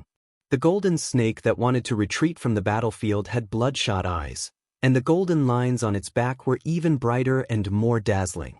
It struggled and jumped on the spot as if it had taken a stimulant. It supported itself with its body, raised its head high, and stuck out its scarlet tongue, ready to devour its prey. Under the guidance of the black-robed man's fingers, it began to adjust its direction and scuttled towards its master, the current snake monarch. Its body jumped again, so fast that it was like a phantom. The current snake monarch bit his finger and let the blood spurt out. He smeared the blood on his palm, then reached out to capture the snake slave that had betrayed him. The most poisonous thing was not the powder of the 100 insects, but the blood of the snake monarch. Since the snake monarch had been raising poisonous snakes and all kinds of poisonous creatures since it was young, its body had the smell of hundreds of poisonous creatures, and its blood was also a collection of all kinds of toxins. Such a smell and toxins made the poisonous snakes that the snake monarch had raised feel close to and afraid of. Moreover, every poisonous creature that the snake monarch had thrown out to carry out a mission had eaten its fill of the snake monarch's blood. This kind of blood made them like it, but they didn't dare to approach it. The golden snake hissed and forcibly turned around in the air. After landing on the ground, it pounced towards the black-robed man. The black-robed man's snake-fighting song became even sharper, as if someone was blowing a loud, monotonous whistle. In this harsh winter weather, the current snake monarch's face was covered in sweat. The "Gigi" sound from his mouth was getting louder and faster. In the end, it became one, and you could no longer hear the "Gigi" sound. Instead, you could only hear the monotonous "Gigi" sound. He bit a few more fingers, and the blood from his fingers continued to flow out, smearing a layer of blood all over his body. His whole body had turned blood red. The golden snake had become a brainless snake. It darted towards the black-robed man one moment, and then bared its fangs at the current snake monarch the next. It had just pounced on the current snake monarch, but in the blink of an eye, It turned around and attacked in the opposite direction. Its eyes were getting redder, and the red line on its body had become a raised golden line. It was as if he could peel that line off its body with just a stretch of his hand. Left again. The black-robed man exerted force, and so did the current snake monarch. The current snake monarch kept bleeding, and the black-robed man kept fanning the flames. Both of them used their ultimate moves and skills. The golden snake suddenly shrank in the middle and stopped moving, as if it was extremely tired or about to sleep. However, the current snake monarch and his master, the black-robed man, were still driving it. Pa! A strange muffled sound was heard. The golden-striped snake, which they had been controlling and darting left and right, exploded like a bomb. Flesh and blood splattered, turning into visible fragments. The snake's blood dripped on the snow, causing it to sizzle and emit a white smoke. The snake fighting dance, 2 generations of master and disciple. The master was old and firm, and the disciple was young and strong.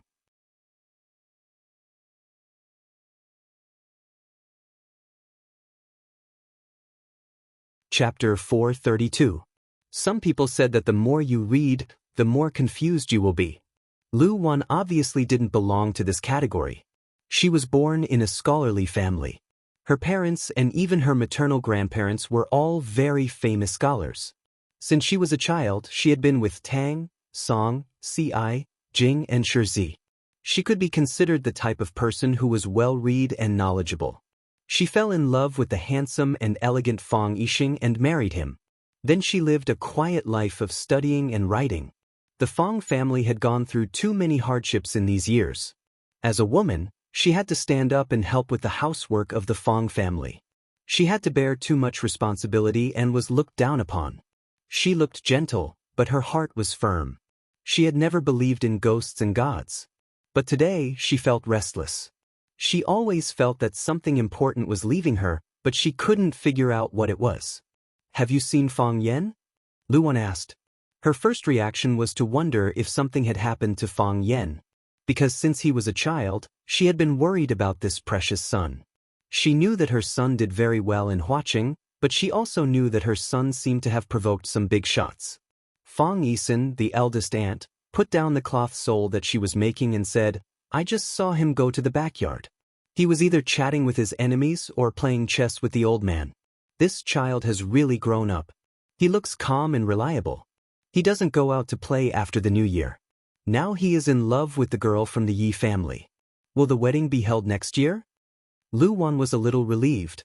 As a mother, she couldn't find any fault with her son, Fang Yan's behavior.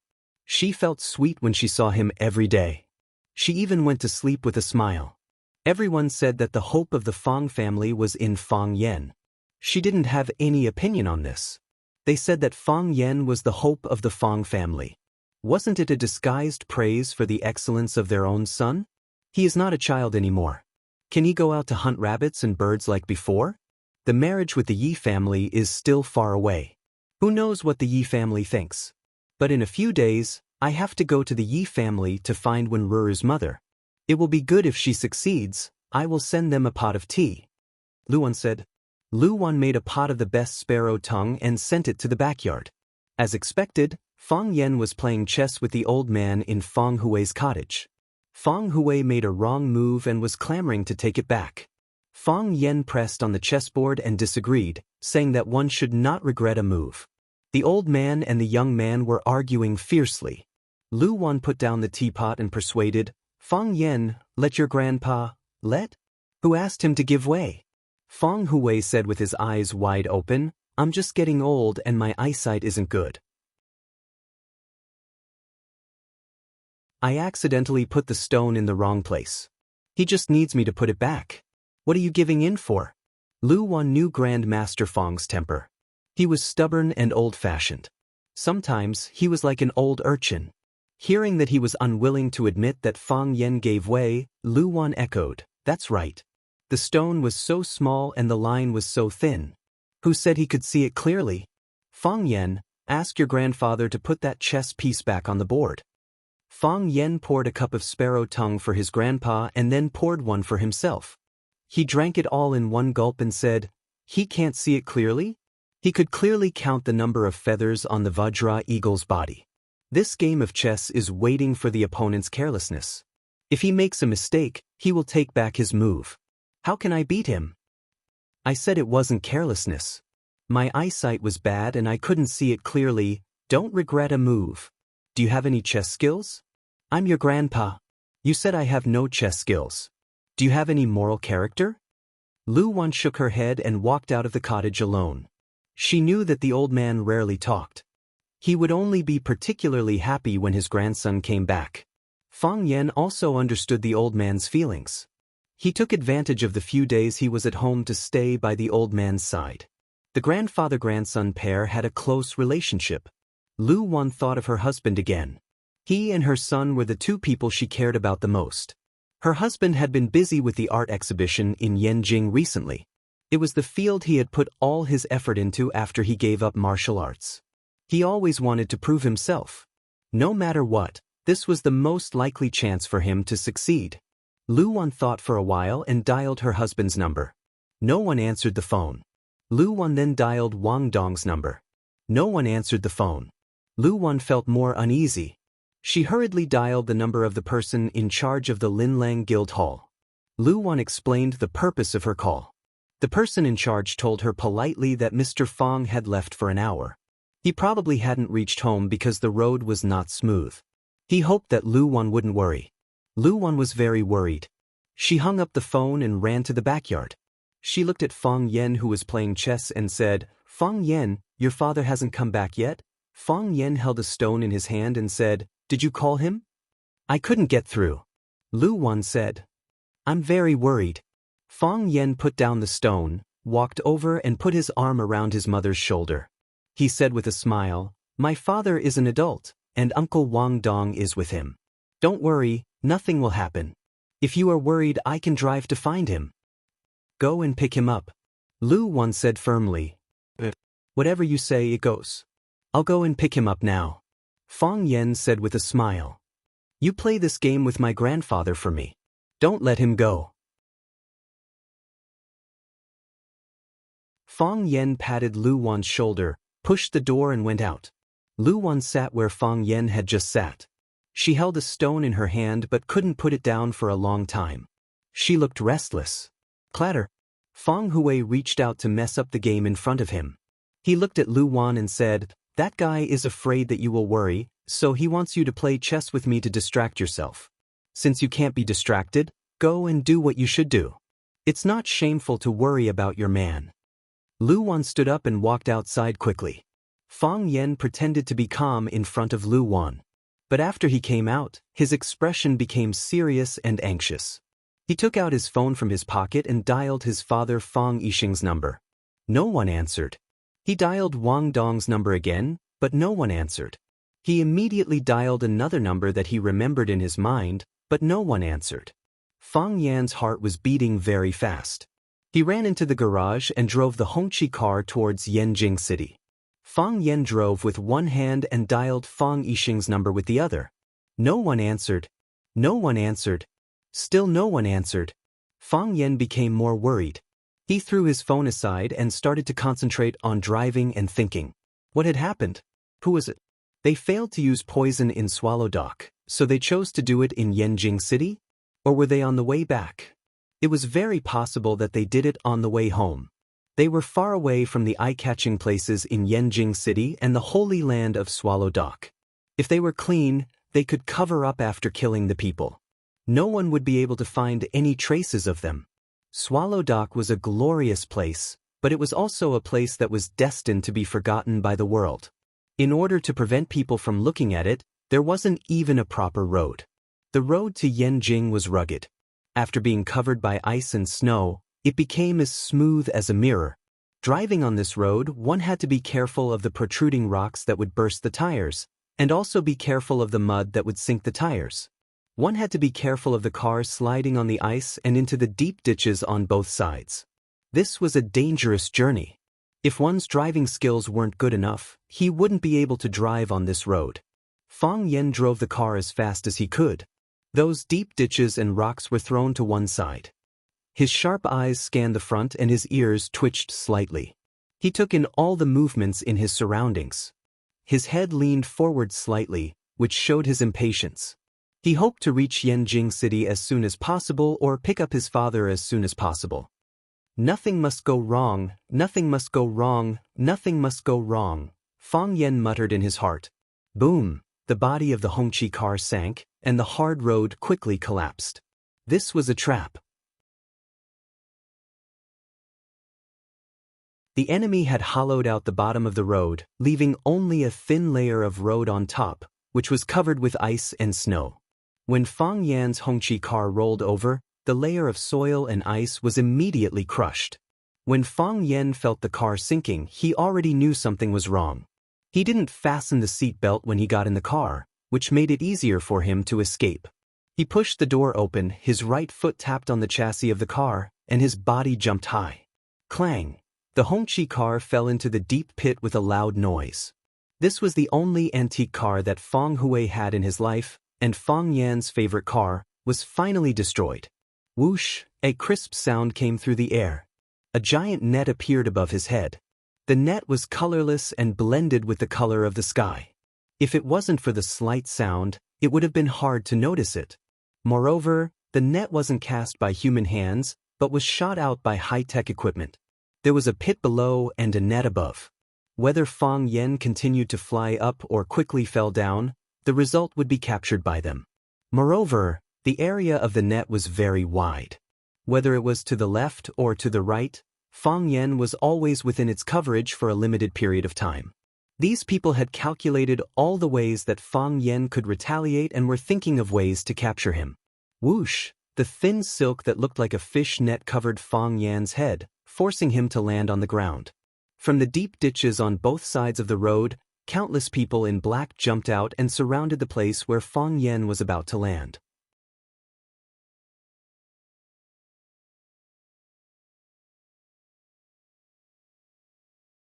Chapter 433.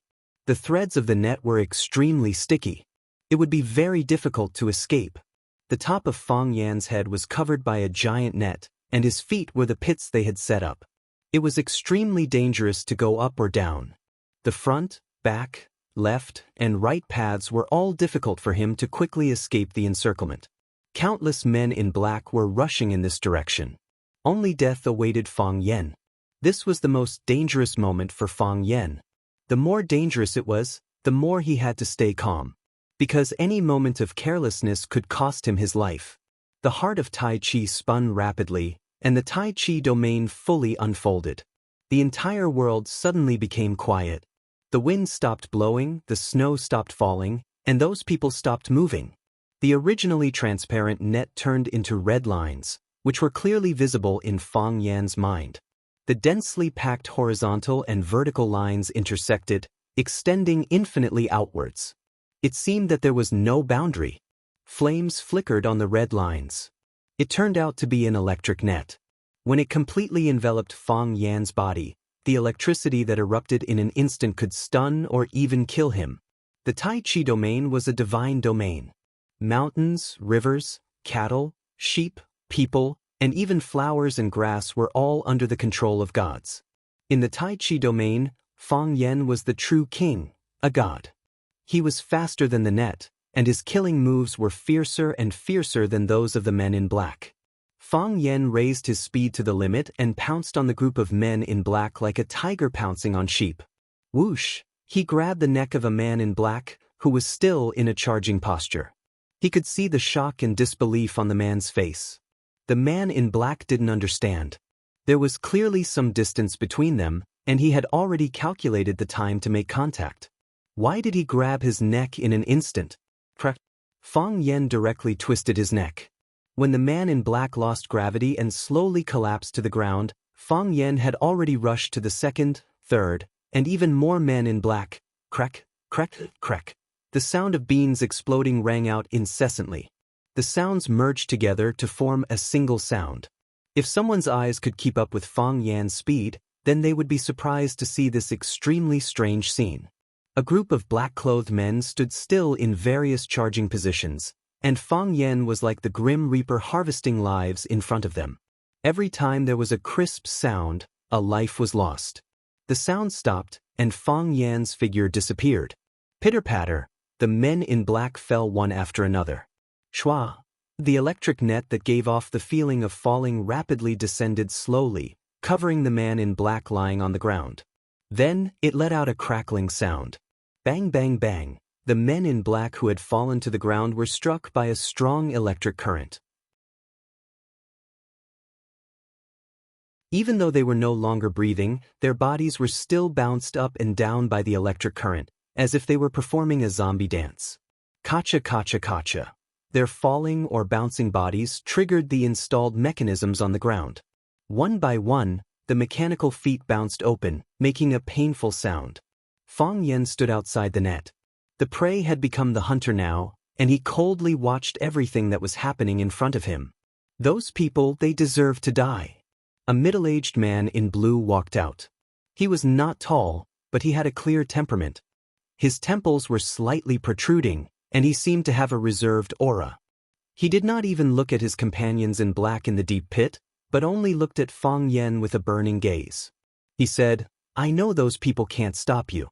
How can a true master be defeated by a broken net and a few feet? Heide?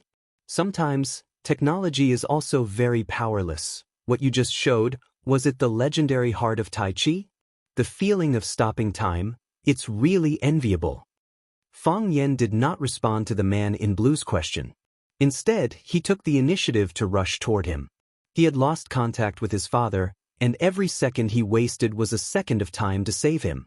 He just wanted to finish the battle as soon as possible, no matter who was standing in front of him. Words had no power, and a battle of strength was the only battlefield. "You can call me." As the man spoke, he had already thrown out 13 punches. His green robe suddenly swelled up by the force of qi. Because it couldn't bear the burden, it was pulled into pieces and floated in the air. Fist King Jin Haidong. Since ancient times, Wuxia martial arts had the saying of Southern Fist and Northern Kick. Jin Haidong, the Fist King of Southern Fist, became famous more than 20 years ago. His pair of thunderclap fists had the power of the Yangtze River, and it could decisively break through the opponent's defense. Even the imperial advisor, Li Zhongwu, said that his hard body skills were invincible. Fang Yan did not expect that he would actually run into such a difficult opponent at this time and place. However, whether it was the Fist King or the Cannon King, whether it was invincible in hard body skills or the best in soft body skills, Fang Yan wanted to take them down. Because he was hateful. Anyone who stopped him from saving his father was extremely hateful. It was a life and death feud. Jin Haidong's 13 punches turned into 13 cyclones, one cyclone after another. The second cyclone merged with the first cyclone, and the third cyclone merged with the first 2 cyclones. Finally, the 13 cyclones merged into one, turning into a huge rotating storm. Whoosh! It was like the most violent hurricane, sweeping toward Fang Yan. It was a fierce stance that wanted to swallow him up in the storm and tear him into pieces. This was the storm fist that Jin Haidong was best at. He had watched from the side how Fang Yan killed more than a dozen men in black in an instant at that critical moment, so he did not dare to slight Fang Yan in the slightest. The best way to respect an opponent was to use one's most powerful move to kill him. The golden thread snake's body exploded, and the black-robed man and the current Snake King lost a tool to fight in the middle. The current Snake King was drenched in sweat, and his body was also smeared with his own blood. But the black-robed man was very calm, as if he had done something insignificant. The black-robed man looked at his disciple and said, "The golden thread snake shouldn't have died. It was a snake slave that you raised. Both emotionally and physically it was closer to you. When you saw it being controlled by me, you became anxious and wanted to take back control. Your soul rush area was too hasty, and the more hasty it was, the more it would stimulate the snake's bestial nature, causing it to lose its ability to judge. It lost its ability to judge and began to approach me. Caught between a rock and a hard place, its blood stagnated and it exploded and died.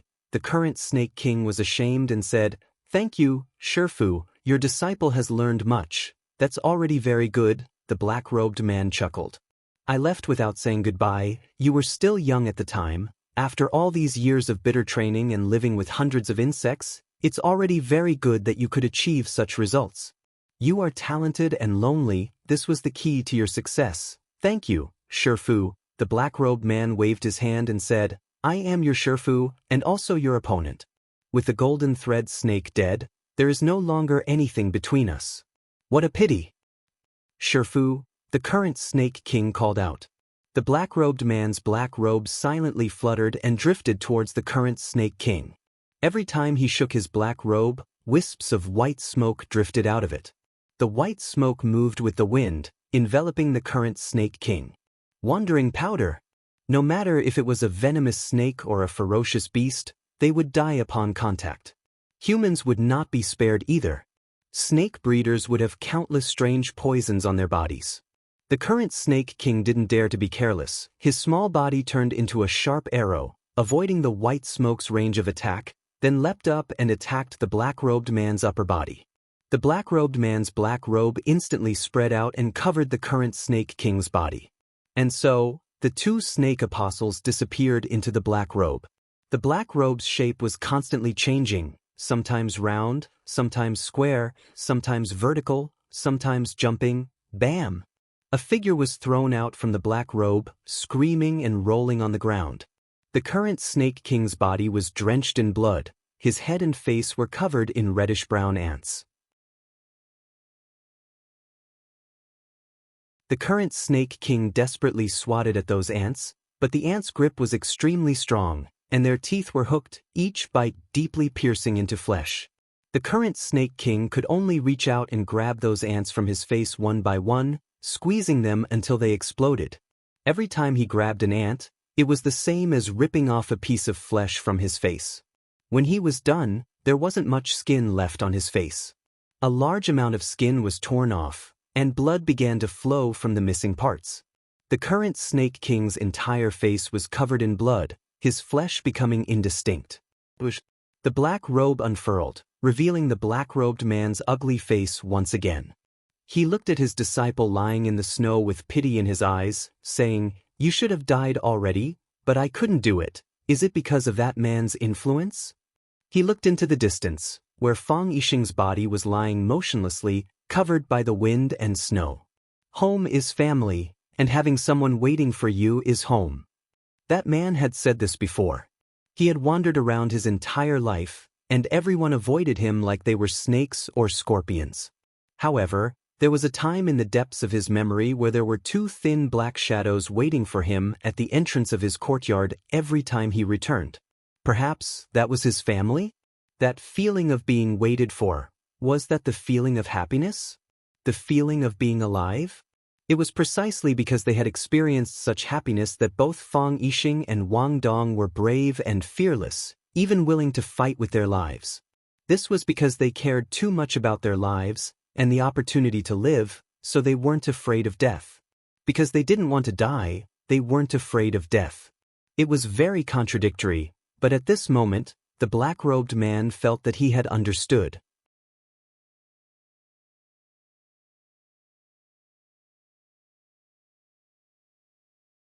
Chapter 434. Fang Yan had seen the person with the most majestic spear momentum was Mo Qingdi, and the person with the most dangerous sword momentum was Chen Yibing. Today, he saw the person with the most explosive fist momentum. Every weapon, when used to the extreme, could unleash equally great lethality. For example, a pistol and a cannon. Of course, this was just a saying. This saying was only limited to cold weapons. For example, in Gulong's novel, was Xiao Li Fei Dao's knife faster or Shimin Chue Shui's sword faster? This kind of question would definitely make people scratch their heads. Boom! The storm fist lived up to its name. It was shaped like a hurricane with faint thunder. The fist wind sucked in the surrounding cold air and snowflakes, forming a layer of frost around the huge arc-shaped wind formation. As fast as lightning, it swept towards Fang Yan with an unstoppable momentum. Fang Yan didn't even have time to make a move to neutralize it before he was sent flying by the hurricane. Fang Yan's body soared into the air and flew backwards. Bang! His feet landed on the ground.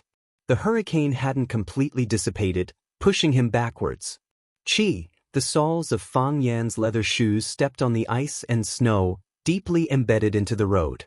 The soles of his shoes rubbed against the road, making a sizzling sound. Fang Yan used Thousand Caddy Fall to stop his backward momentum, and then he regained his footing. The soles of his feet were burning with pain, but a wave of ice-cold sensation invaded the place where the pain was. Only then did Fang Yan realize that the soles of his shoes had been completely worn through, and his feet were standing on the gravel road. Seeing that Fang Yan hadn't been knocked down, Jin Donghai didn't panic. Instead he laughed and shouted, "Awesome! In 20 years, you're the only young man who could take my storm fist. Take another punch." As Jin Donghai spoke, his body once again clenched into a fist and rushed towards Fang Yan. His right hand clenched into a fist and directly smashed towards Fang Yan. His right arm suddenly became much thicker, and his exposed fist was crimson red. The buttons on his sleeves burst open, and his fist made a hissing sound, as if it was about to ignite. This was the leaving fire fist, a domineering punch. If one were to say that the storm fist had a soft and moist side, then the leaving fire fist would be the representation of extreme yang. There was no return, and there was no return. His fists were like flames, intending to incinerate all obstacles into ashes. This time, Fang Yan really respected Jin Donghai, the Southern Boxing King. Not because of his character, but because of his skills. Fang Yan could understand why a person could practice a fist technique to the peak, because he felt that he was that kind of person. However, to be able to practice two completely opposite fist techniques to the peak, this was not something that could be achieved by talent alone. Respect didn't mean love. Fang Yan spread his legs apart, displaying the drunken crane riding the wind footwork that he learned from the old drunkard. Drunken crane rides the wind, moving as he pleased, ethereal and formless. It was easy to paralyze the opponent, making it difficult for the opponent to find his real body. Fang Yan's body was slightly bent, his legs swaying, moving left and right, like a drunken crane. The closer Jin Donghai got, the more Fang Yan swayed. In the end, Fang Yan's real body disappeared, leaving behind countless afterimages in Jin Donghai's eyes. Since he couldn't see anything, he might as well not see anything. Jin Donghai closed his eyes, using his perception to sense Fang Yan's existence. For a brilliant martial artist, his senses were more reliable than his eyes. Boom, he punched out. He was secretly delighted, feeling the air resistance in front of him increase. It was the realistic feeling of hitting something, not the regret of missing a punch. His steps forward quickened, wanting his burning fist to pierce through Fang Yan's body. He liked the feeling of something burning, because that burning was caused by him. Heroic youths, fighting the heavens and fighting the earth. And he, the Southern Boxing King, Jin Donghai, liked to stifle the legendary miracles. Boom, he punched out. Even the surrounding sky was dyed red by his fist. It didn't feel right. One real and one fake, the front was real and the back was fake. He had clearly touched Fang Yan's real body, so why did his fist miss? Idiot. Fang Yan's cold voice came. His body dodged a step. You fell into my trap. That step just now sounded easy, but it was actually very difficult. First, he used the extremely difficult drunken crane riding the wind to confuse Jin Donghai, making it difficult for him to catch the real body. This caused his heart to be weak, and his confidence to plummet. Then he used his real body to lure him into punching, and when it was hard to pull back his fist halfway, he suddenly used the brilliant heart of Taiji to increase his speed, leaving the moment before the fist hit the body. These two techniques were extremely rare, and the heart of Taiji was even rarer. It seemed like the world had changed, but in reality, it was only an instant. It was even only a few tenths of a second. His body dodged the fist that had already turned fiery red. Fang Plum Blossom stepped sideways and punched Jin Donghai's back. Jin Donghai's charging speed increased again, and he spat out a mouthful of blood. His body had already turned into a ball of furnace fire to begin with. Fang Yan slapped and forcibly injected his own energy into Jin Donghai's violent body, messing up his chi and blood and intensifying his violence. Naturally, The fire attacked the heart, and blood came out. Jin Donghai finally felt the danger. He had never underestimated his opponent, never. When he saw Fang Yan was able to quickly deal with the men in black who surrounded him at the critical moment when the car was about to fall into the pit, he saw this young man as an opponent on the same level as himself. However, it was only at this moment that he realized that the young man's performance was far better than he had expected. He had always thought that victory should be on his side. Now he was panicking. While he was sick, take his life. Fang Yan's body continued to spin, and like a tornado, he chased after Jin Donghai, and then he slapped Jin Donghai's back again and again. Jin Donghai's energy was hard and yang, and Fang Yan also attacked with a dangerous and fiery energy. The two energies entangled in Jin Donghai's body, and the fire and fire could not merge. Jin Donghai felt that his internal organs were about to melt, and he could only spit out mouthful after mouthful of blood. Jin Donghai was seriously injured, but he still ran with all his might. He knew that if he was one step slower, he would be killed by that vicious guy. Fang Yan's toes touched the ground, and his body leaped high like a rock spreading its wings, and then he punched the back of Jin Donghai's head. Bang! The sound of something exploding could be heard. Fang Yan's body flew away, and he did not have time to look back. Nothing was more important than saving his father, including revenge. Since ancient times, loyalty and righteousness could not be both. To the black-robed man, the choice he had to face was more difficult than loyalty and righteousness. He was the Snake Lord, and also a snake slave. Was he loyal to his master, or was he loyal to his feelings? This was indeed a difficult question.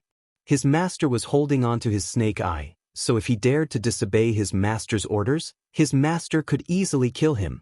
And his disciple, this was the most profound and unforgettable thing in his memory. The images in his mind were constantly being refreshed, and there was almost nothing worth remembering.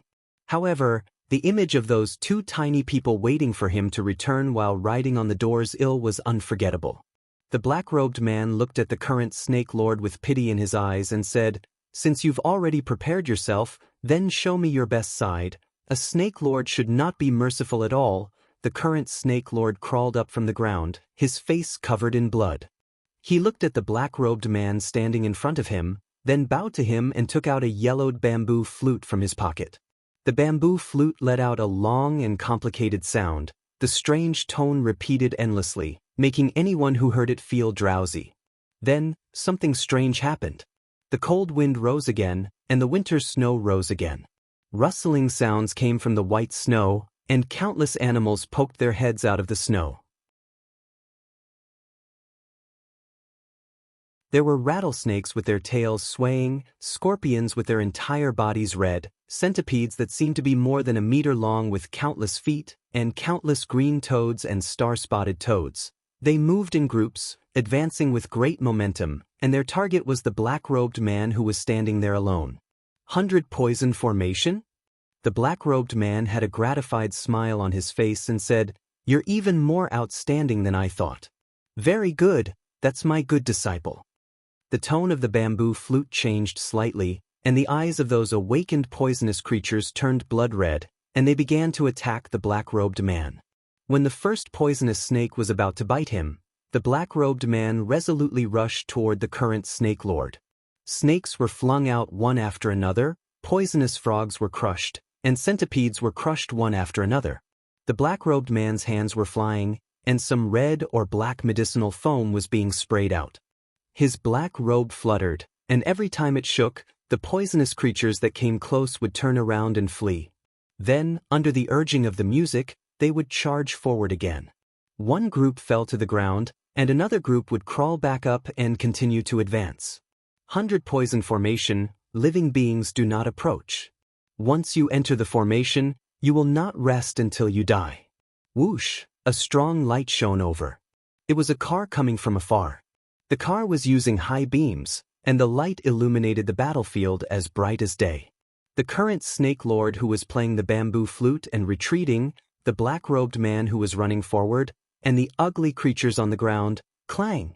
The car door was pushed open, and a young man dressed in white stood in the dazzling light.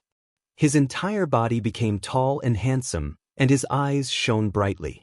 The white-robed man coldly stared at the scene in front of him and angrily shouted, "Swallow's Dock is a sacred place, and it's also a place where you vicious clowns can run wild."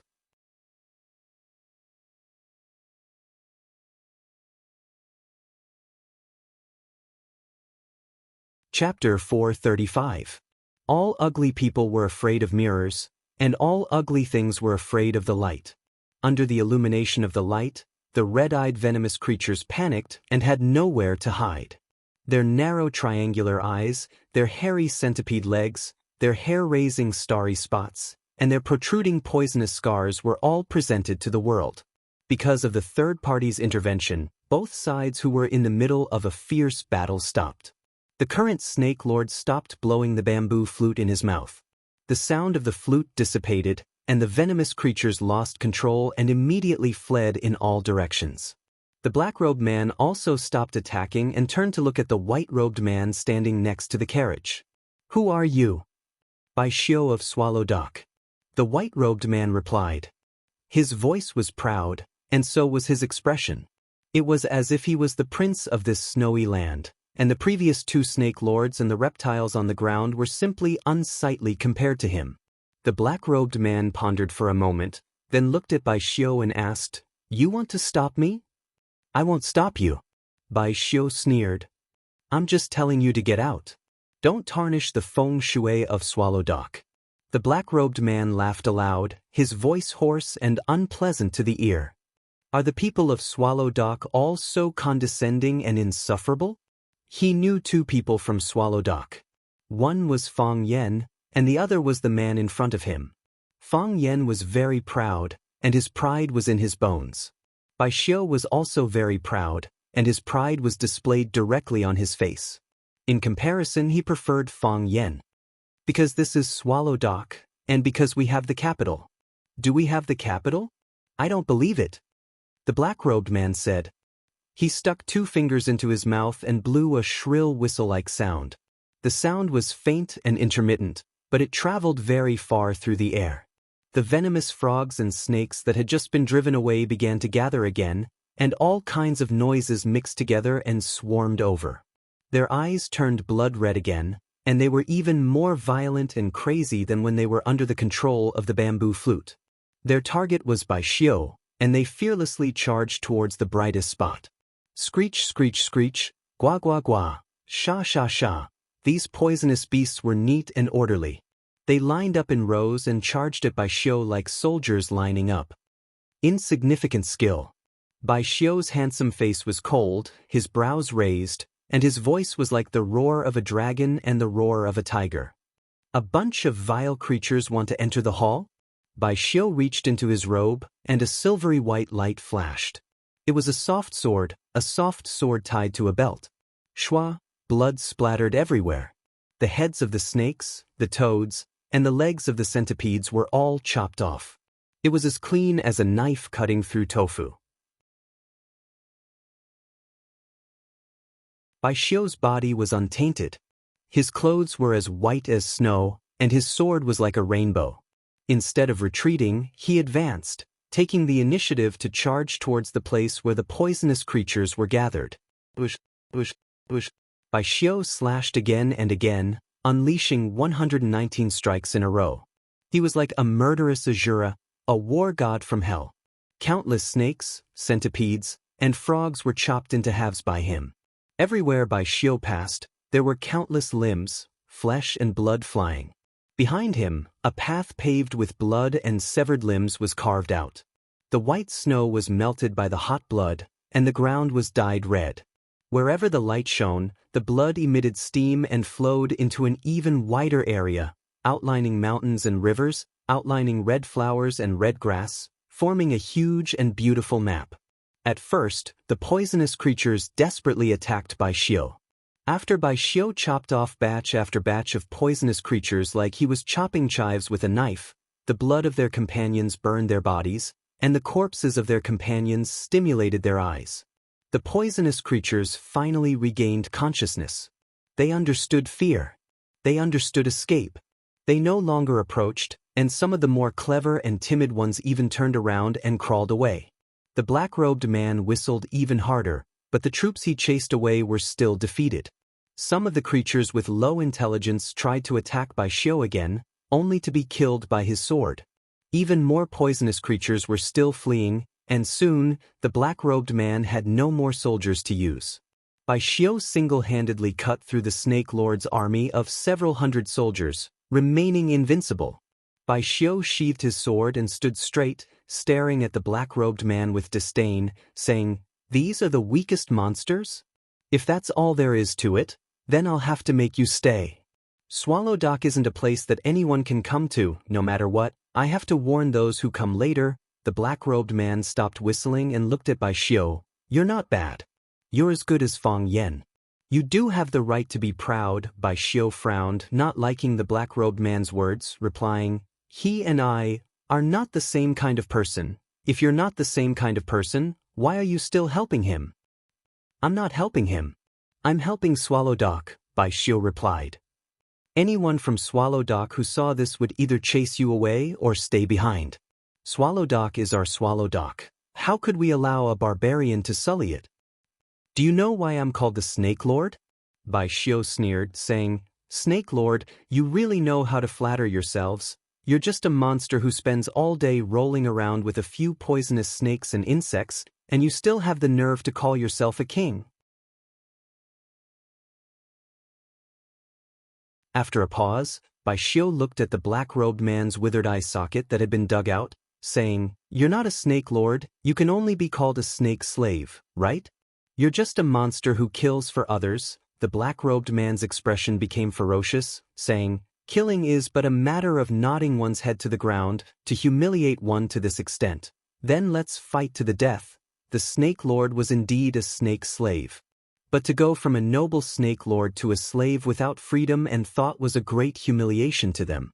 He could say that he was a snake slave, but he hated others calling him a snake slave. Just like how a person could say that they were fat and ugly, but they didn't like others saying that they were fat and ugly. Bai Xiu's words struck the heart, thoroughly enraging the black-robed man. Even the current Snake Lord's face was flushed, his expression ashamed and resentful, wanting to rush over and fight Bai Xiu several times. He was also a snake slave, even if he and his master had different masters, but this didn't change the fact that he was a snake slave. The black-robed man spread his hands, his black robe fluttering, like a bat about to spread its wings and fly. A dozen or so tiny red snakes the size of a pinky shot out from the black robe, splitting into 4 directions and attacking Bai Xiu. The black robe shook again, and another white snake with a horn on its head jumped onto the ground. Its 2 tiny antennae looked around, then began to move towards Bai Xiu. The speed at which it moved was very slow, as if it was worried that Bai Xiu would stomp it to death. The dozen or so red snakes circled around Bai Xiu like a dozen mice, their speed getting faster and faster, forming an illusory red line. Only when the long-horned white snake saw that Bai Xiu was surrounded by its companions did it move a few steps closer to Bai Xiu. But it still refused to approach. Bai Xiu held his sword with one hand, standing in place without moving. The white snake's antennae swayed, its mouth emitting a hurried, chirp sound. Whoosh! The red line was cut, and a red snake suddenly leaped up, pouncing towards Bai Xiu's neck from behind. The other dozen or so red snakes leaped up at the same time, flying towards Bai Xiu from all directions.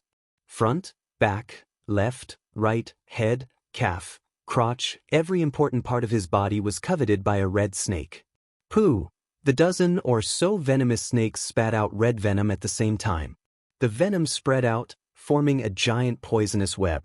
These red snakes were known as life snakes, raised by poisonous blood since childhood, and were the life-saving venomous snakes raised by every snake monarch. They didn't grow in size, only venom. As their bodies became redder, the venom became thicker and thicker. When all these little snakes turned red, the venom became the purest form of poison. It could corrode clothes and skin, injure flesh and bones. Bai Xiu's body spun, the long sword in his hand dancing in an airtight dance.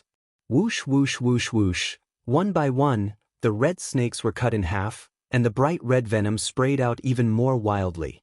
At the same time, the long-horned white snake also moved. Its body was full of fat, but its speed was incomparably fast. Its crawling posture made it look like a meaty ball charging towards Bai Xiu, chirping as it ran. Boom! The long-horned white snake actually exploded, and the countless white fluids and organs in its body shot towards Bai Xiu. This was an explosive snake. It used its own body to destroy its prey, allowing its master to become the final winner. Explosive snakes could only be used once in their lives, and usually they were fed on food, which resulted in their fat body. This kind of attack was truly impossible to defend against. Whoosh! When Bai Xiu finished his last slash, and the last red snake was cut in half, Bai Xiu's body finally stopped spinning. He frowned as he looked at the piece of flesh on his arm that was rotting at a visible rate. His long sword slashed horizontally, and the rotten flesh was instantly dug out. The rotten flesh fell to the ground, but it continued to rot until the bright red flesh turned into a charcoal black. Bai Xiu glanced at his arm, extremely dissatisfied with the black-robed man. He took out a bottle of white powder and poured it on the hole on his arm, then took out a clean handkerchief and carefully bandaged it. He even tied the bandaged handkerchief into the shape of a butterfly. He took off the white robe that had a few holes on it, as he didn't like old or dirty clothes. Right now, he was also a bit dissatisfied with his own body, coldly saying, "Just now, I wanted to keep you here for Swallow Fort, but now, I want to keep you here for myself. A hole on my arm, she probably won't like it." You're tuning in to the Wang Lin's Journey YouTube channel. Don't forget to subscribe and join us on this journey to catch the most captivating stories.